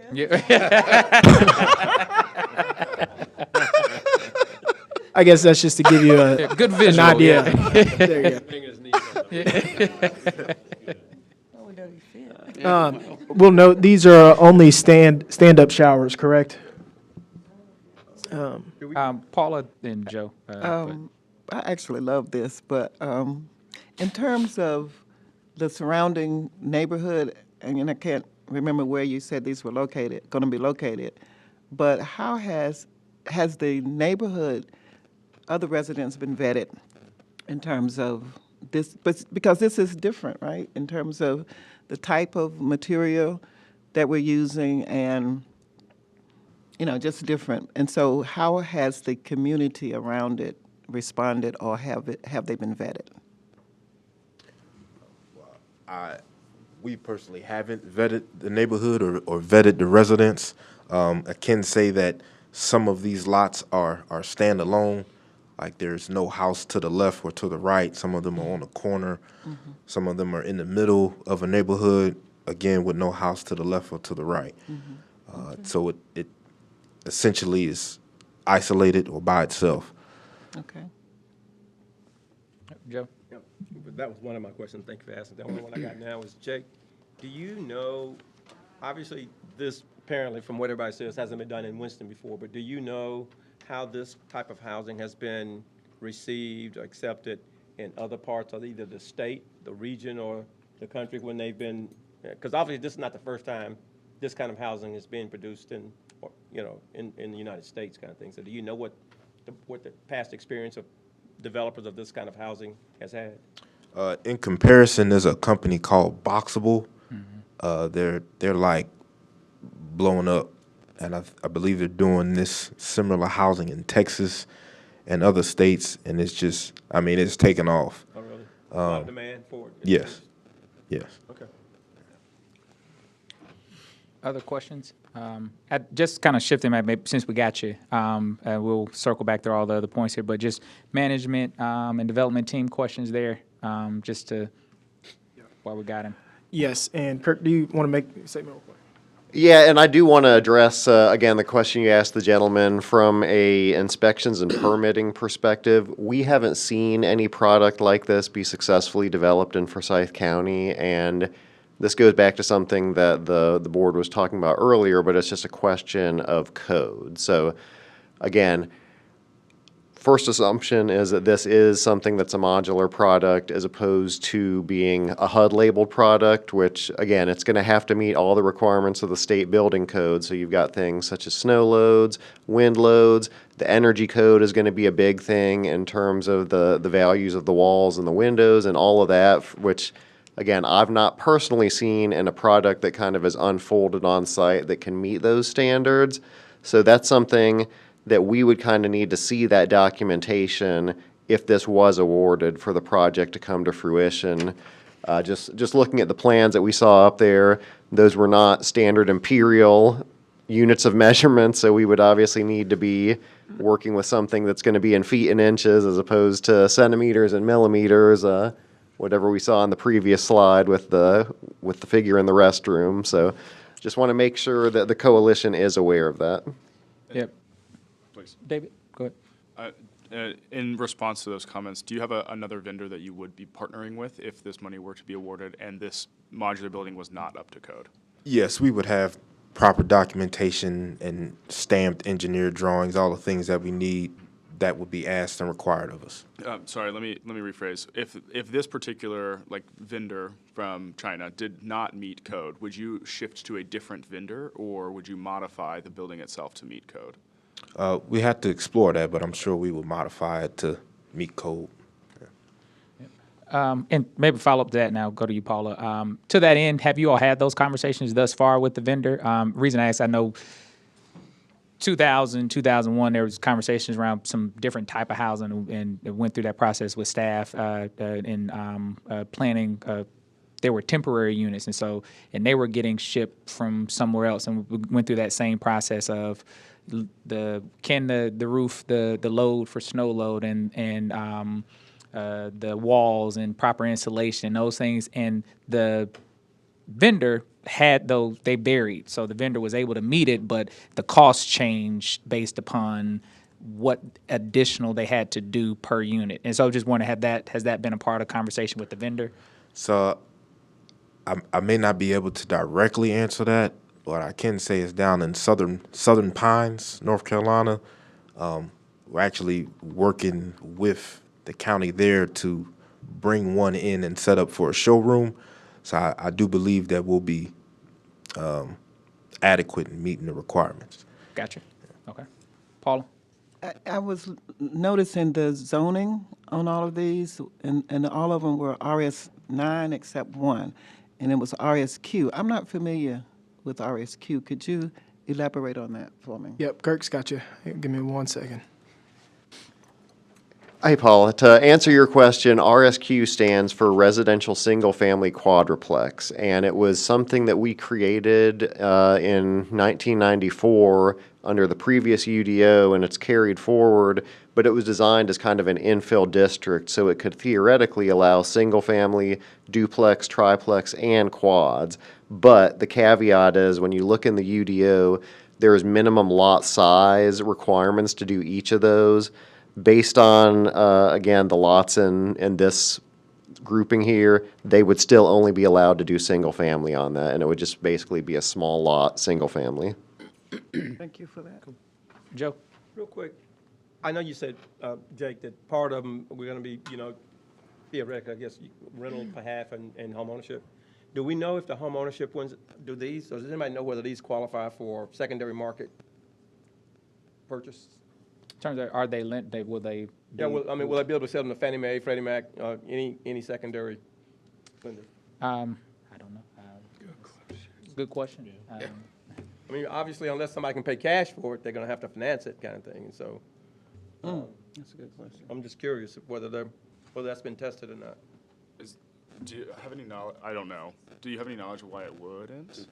Why it would not, or what'd you say? Yeah, why it would not. I don't know. We I just- mean, yeah, fair. Okay. Because I think like manufactured unique homes housing are kind of treated a thing. little bit It's- differently on it's things. unique housing. Well, and I don't know, I am not a banker, not a financer at all. Well, I'm a Y'all- banker, but I y'all are- haven't faced that question before. Well, because I think, to me, they're somebody more experienced, but once it's affixed to the site, I think that's part of the change of it. But I know also like it actually being on the site and affixed to the site, I think that delineates the mobile kind of home piece that around financing as opposed to it being a structure. That's the only I know I've ever run into when they were talking about. Where does an which appraiser one. get comps? You would probably have to create them. Square, yeah, I guess it's not much. I guess the material piece comes into play, but it's square foot and market sale and all that too, I'm sure, but it's a lot. Yeah. I'm just curious. But I mean, these are questions for the home ownership side kind yeah. of thing. for Well, they sure. said rent is what they got it in for is rent, so we, Well, I thought he said there might be half and half when he answered. they've been question. thinking about it, but the application Well, per it's for Sam rent. is Yeah, for it does have rental. rental. I agree. Yeah. I agree. I'll see if I can find that out and pass that information. I was just around. curious. I'm curious It's just too. a- Yeah. Good question. As a Really good banker, question. I'm just, how do you get that complete financing done? Yeah. Okay. Have you all, is that a question you all have thought through? That's a great question. We'll definitely take that back to the camp. I'm sure Boxable's figured it out by now. Yeah, yeah, yeah. Or cool. Cool. I think we have, the last piece here, just, and we'll run back through it, but the diversity and inclusion components of meeting those, is that something you all think you all will be able to meet the city's guidelines? Yes. Okay. So us running back up real quickly through here, around development quality, again, location of the sites, AMI, as well as amenities. What are our collective sentiments here in reference to development quality? I like the fact that we're looking at another way to build. Agreed. Mm-hmm. Yeah, taking advantage of a lot that you couldn't otherwise build on. Mhm. It's great. We like the innovation of the style of their approach. Yes. The use of the lots and the smaller lots. Other thoughts? And I agreed with those sentiments on both sides. And additionally, we want to make sure that it is up to code and it is good housing, right, at the same time. And I think we've expressed some similar questions throughout that we would like some more information, and we're still intrigued to see where this goes. Yeah. So we like direction. If it's high quality and meets code, we like it. I think would be the sentiment then. Okay. It's All right. exciting. Leverage resources. We do see here that, again, from a rental standpoint, the investment per unit, we see it a little bit higher than others, but overall it looks about on par as others, as well as a lot of sweat equity that it appears that the team will be putting into the project. So any other thoughts on that side? Okay. And then development and management team, thoughts and feedback. Is this it here? Yes, just want to note, so that is Mr. Denton there, but he also does have two other partners that would be involved in the project as well. Is HVAC heat pump, or how are they heated and cooled? Jake. Okay. Okay, all right, thank you. So that would, you said it would be a split? Okay, thank you. In a heat pump, okay. Can you scroll up a little bit more at this one? I think I have mine is here. But yeah, so thoughts on just the, again, management team side of things. Looking at stuff we have experienced, I don't know, but this is different. So it's a, no. I'm glad they have somebody that has worked in China and has experience with international dealings and is fluent in Chinese. I saw something about a tankless water system or something. What is that? It's on demand. That's what I have. That's what I have in my home. Yeah, we have. Oh, really? Yeah. I've never heard of that. It's in theory, it's more efficient because you're not heating the entire tank of water. Yeah.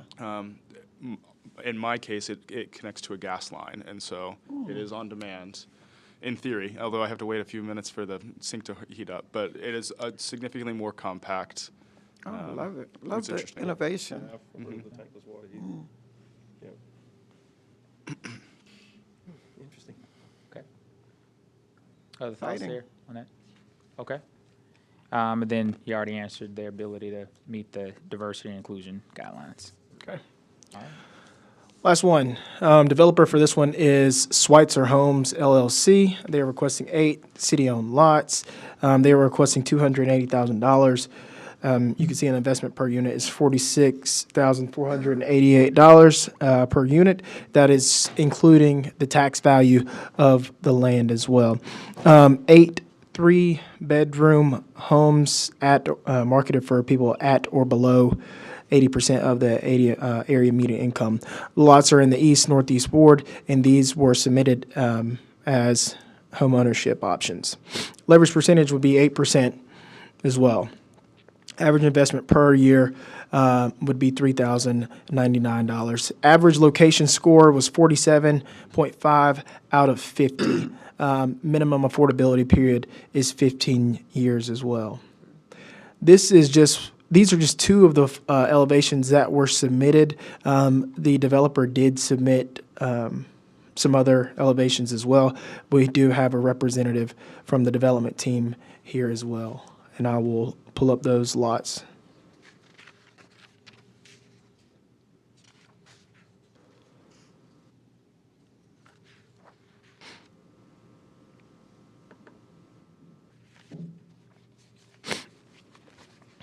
Here are the lots here. As you can see, the ones in Jackson Avenue are in competition again. So there's 3 people that have submitted for those lots.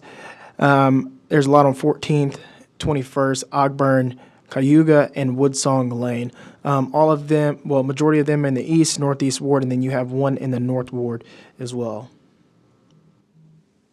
I thought you said are there 8 lots? Yes. 1, 2, 3. Looks like So we have 7. on here. Is that where we had the duplicate? That might be correct. Yeah. Okay, so 7. Excuse us. So there's 7. We should There's change that, all right? 7. There's 7 total lots. Okay. Thank you.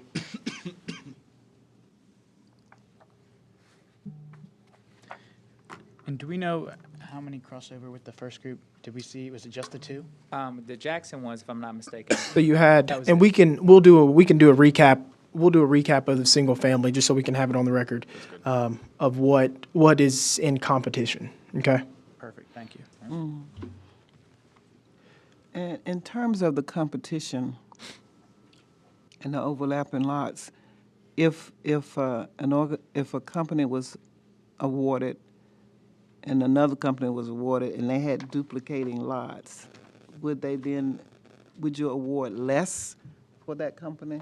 I mean, So in regards to the proposals on the same lots, we wouldn't award two developers one lot.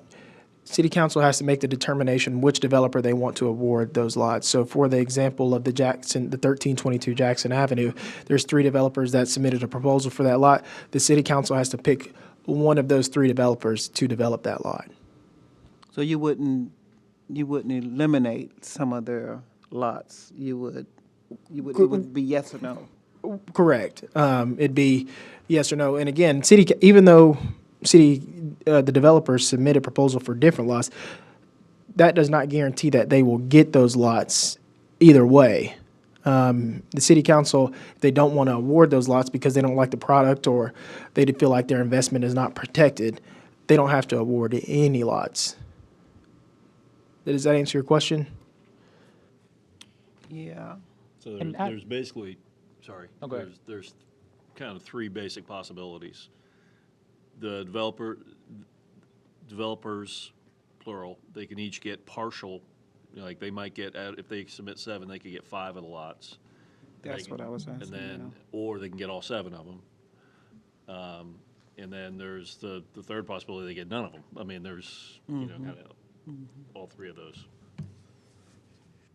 Yep. I was going to ask, in the way that staff right now is planning to present this to council, is it just blanket, just how it is, and let the council make that decision, or would there be a recommendation to say, hey, these two are directly competing on all 7 lots. This is an up or down vote between these two folks. These folks have 3 lots.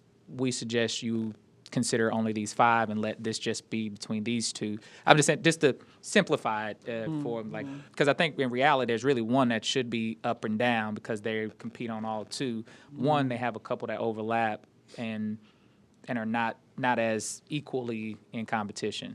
That is correct. So the ones that are in competition, essentially, they would, for lack of better words, be broken out of the lot inventory that has no competition from that development proposal. Yeah, So the that's ones that what I are in competition, Yeah. those would be indicated to City Council. Hey, these lots are in competition. This is the qualitative feedback for each of the proposals that we received from the Affordable Housing Coalition.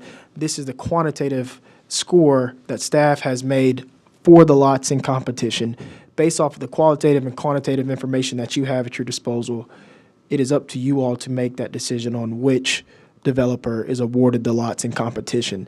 And then for the lots that are not in competition, it is, yes, we're willing to award the balance of the lots to that developer. Does that make sense? Okay. And then It does. I'd lead them a little more, but go you. But Paula, I think you was going to say something. No, that's fine. Okay. All right. Questions there before we jump in? All right, cool. Development quality.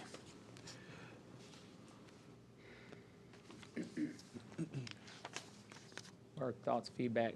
These are for sale? For sale. Correct.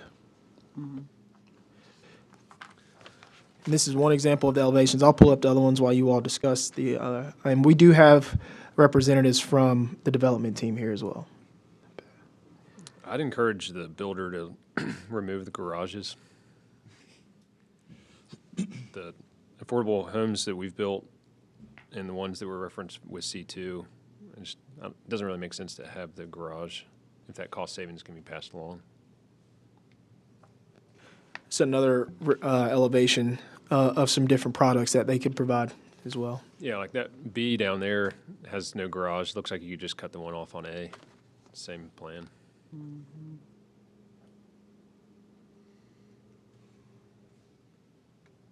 Other thoughts here?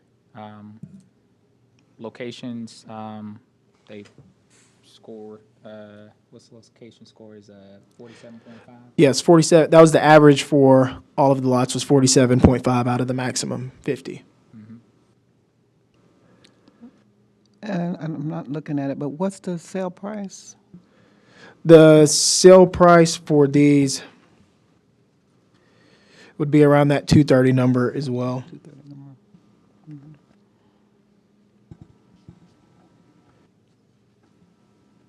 I guess to be consistent with the other discussions we've had, fits the character of the neighborhood and the like, I'm assuming. Correct. So, excuse me, the total sale price for those would be $255,000. I believe so. Could you click that? And I know you're moving around, but the lots, the location lots again.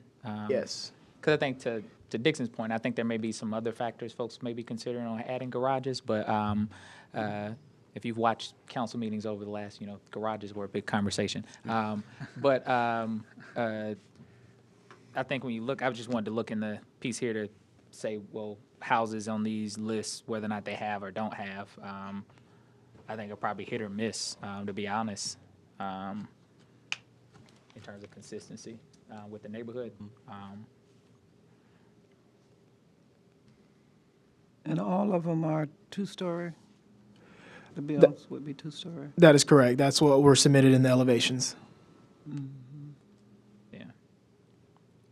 I think I like the fact that they are offering it at the price point that they're looking at. I think that's a good piece, but to your point, and For the square footage especially. yeah.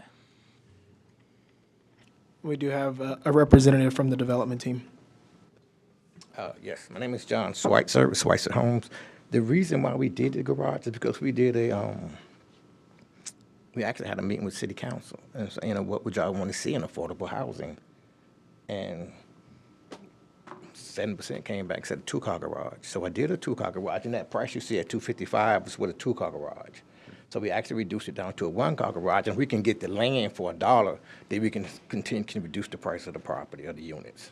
So what you see right now, the $255 was a standard 1,437 square foot home with a two-car garage, granite countertops, upgraded cabinetry, stainless steel appliances.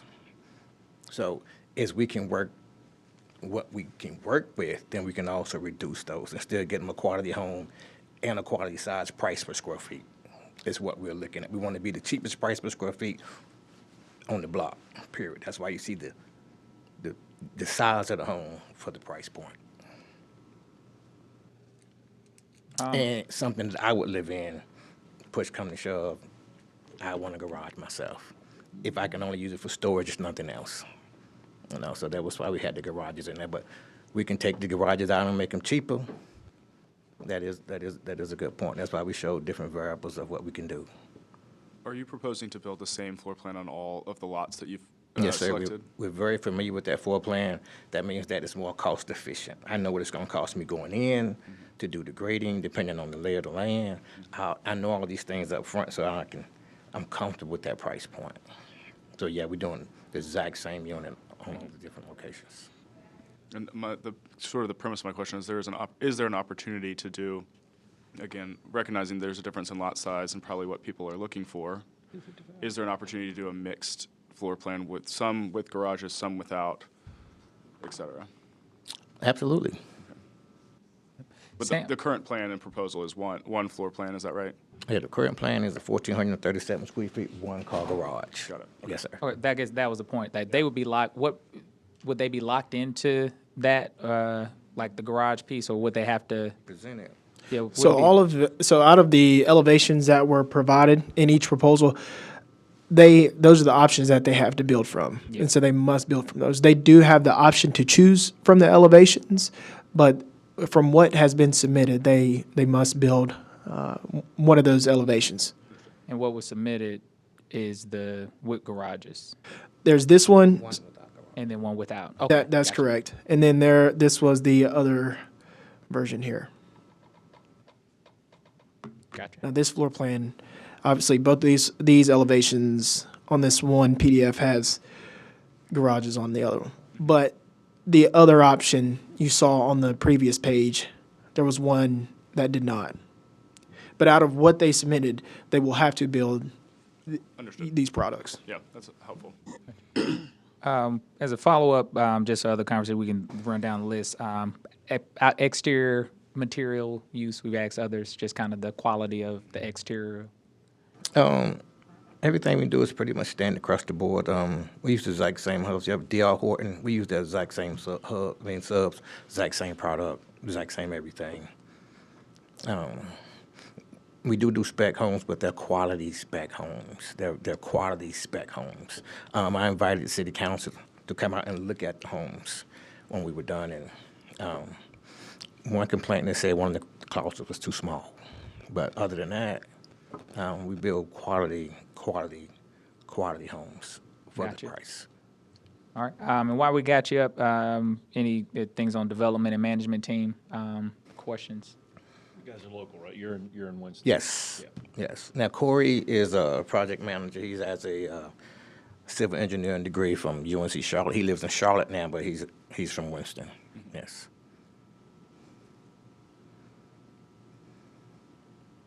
And how many developments have you done before? About here locally in Winston, about 25. I did Conneaut Village. I did maybe like 23 homes in Conneaut Village, with the variation of this floor plan from 1,800 square foot down to 1,305.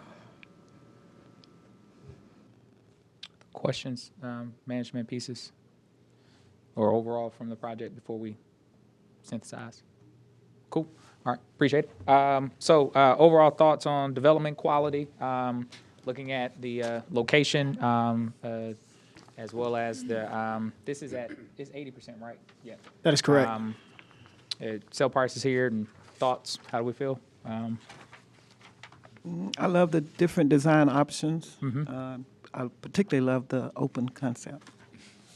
Okay. Yeah, there's And a the roofs. flexibility in the concept itself for folks living in it. I've seen similar houses before. Just comparing to those, the price per square footage is, I think, very nice. So it offers that flexibility for families. Okay. Around the leverage resources,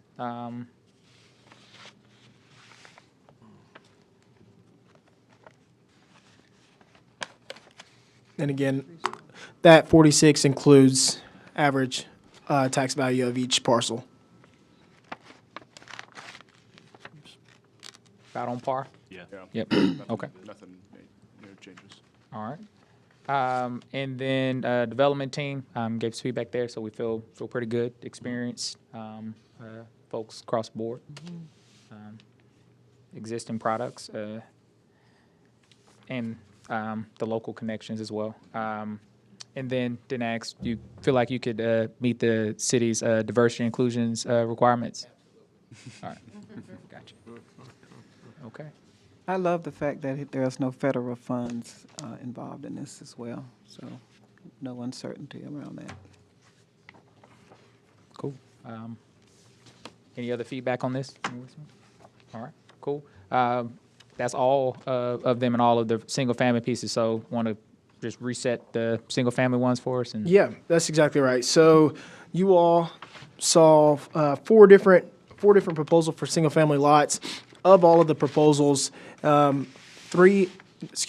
of them were in competition. And that was 1308 North Jackson, 1322 North Jackson Avenue. Six of them were in competition. 623 Liberia Street, 625 Liberia Street, 614 Pitt Street, and 721 Pitt Street. All of those were in competition. Out of the balance of those, 21 of them would be outside and up to City Council to delegate to or to award to the developer that way. Aside from that, the total request amount was roughly $1,035,000 in total.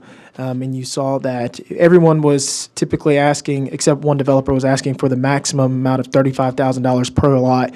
And then the total figure was roughly around $42,000, which included the tax value of the parcel.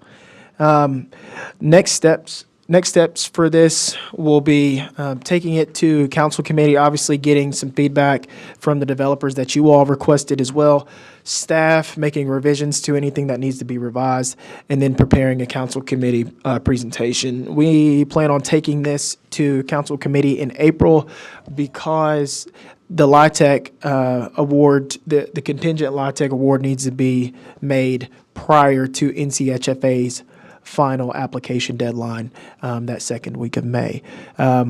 City Council for the single-family lots, City Council can make that award in May, and they won't have to, obviously there'll be contingencies about that award, but we do not need to wait on the state to begin the conveyance and purchase and development agreement process there. As far as, staff's process, We're still doing the quantitative analysis. We have a good idea of how these are shaking out. We have your feedback. There's some other things that we need to do to really kind of put these in, for lack of better words, a ranking order or a pecking order for City Council. And again, that is just advice. It'll be up to City Council to make the determination on which LIHTC proposal they want to award, and then also which lots they want to award to the developers as well. We look forward to working with all the developers. Really do appreciate you all during this process. I know this was new, but you all navigated, you bared with staff, you supported staff throughout the process, so we are very appreciative. Thank you. Yep, thank you all. Yeah, everybody. Yeah, Yeah. thank you. This is awesome. This is almost 300 lots, 300 units. So we're finally making progress on. It's nice to actually see some action. Yeah, I know. Noah? Yes. Real quick, that presentation note, will you be showing it to us prior, or the presentation you're going to make to City Council, will you make us privy to it prior to actually presenting it? Yeah, I can. Okay, awesome. Yep, I can share that with you all. Thank you. Yep. Other feedback or thoughts to Sam or the group? Joe?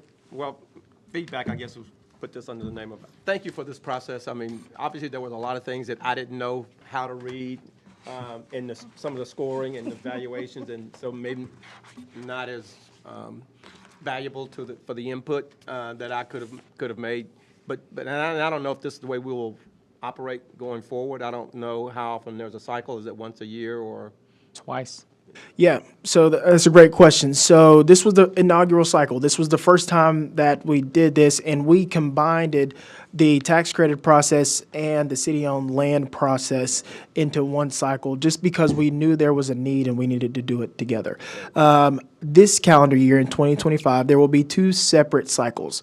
You will have the city-owned light cycle that will open in June. We anticipate that closing by mid-July, and trying to make the awards for those lots no later, or making the recommendation to City Council no later than September, so they can award those. And the reason why the city-owned lots would come first is because there are some larger parcels that are already zoned for multifamily that we have in our inventory that typically to make, to get the best bang for your buck there, you want them to be a tax credit deal. And for the developer to be competitive in the tax credit deal, they need some type of site control or some type of contingency offer from the city. So we want to make sure that when we do the city-owned lot process, obviously we're going to get, single-family proposals, but those larger multifamily proposals, we want to make sure those get utilized as well. We also want to give the developer a fighting chance when they submit the tax credit application so they can already have site control first. And then they'll have site control if they get a multifamily parcel. If it's a private developer, well, all of them are private, but if they have their own lots and they have site control already, they would just come in the December cycle again, so it would line up with NCHFA. So two process, city-owned lot in June. If you already have your site control, it'd be in December, similar to this same process. Other questions? Thank you. I want just to say to you and the staff, you all have been absolutely amazing working through this process from last year when it was actually approved by the council to helping us and facilitate through to this point. So thank you all. Thank you for your work and how you've shepherded through. I think the commentary from a few of the developers even coming through was, the process was good. So I know sometimes we can be harder on ourselves than others are. So I think that's good feedback from folks who go through the process to say that, hey, this has been working and working well. I think that's a kudos to you all and the work that you all are doing. Only thing I'll say is my only caveat to that is the competitive ones, again, I'm gonna lead my horse to the water in the sense of just the my personal thought is just that last one. I would take the competitive ones out of that altogether, and let that stand as its own without the ones that are in competition, because I think it's a good proposal, and for it not to get caught up in the debate about whether or not you should or shouldn't, because I think it's just 3 lots, if I'm not mistaken, in that one that's in competition. But outside of that, I think it's great. great process, and appreciate everybody. And we didn't go to 5 o'clock. Yeah. Last staff comment, and I'll turn it over to John if he has anything. We know, the people that did not get deemed responsive, we had the opportunity to speak with them, share emails, and we understand that there's some tweaks that need to be made. We've evaluated that. We've documented all the questions that we received during the process from developers in the community as well. So we know there's some tweaks. We will try to make those tweaks to make this a little more efficient and to make it a little more accommodating. This was kind of our first run of show, but we think we have a better idea of how it needs to be administered now. John, you got anything? I just want to say that I listened really carefully to all the questions that you all had, and I think you guys were spot on. And again, to me, it's the different points of view. I know construction; it's how I see the world, but I get so much more when I hear other points of view about the same item that we're all talking about. So I do want to thank you all. Thanks for your time, and thank you for what you've done. And like Samuel said, this is our first go-round, so we're going to tweak this thing to where it'll go more streamlined, but what you guys do is amazing, and I'm glad to be part of it and being here, present. So Cool. And it sounds like lunch might be over there. With that, our next, so on calendar, we're scheduled to meet next month. That is correct. Are we going to plan to have that virtual meeting? So that can be up to you all. I do think that would be a good opportunity to get the feedback from the questions that you all asked, so I can share that with you before it goes to council committee. And if you all, looking through these and you want to share some other comments about the proposals before it goes to committee, I think that'd be a good opportunity to do so. So we can plan on meeting virtually as of right now. If things change, if we need to push it up or push it back, we can do that. But let's plan on meeting in March as well. Okay. That would be March 28th? That's correct. Yeah. And we'll keep it at 10 a.m. our normal time. Is that okay? Virtually, correct? Yes, sir. Virtually. Okay. Thank you, With guys. that, appreciate you all. We'll consider ourselves adjourned.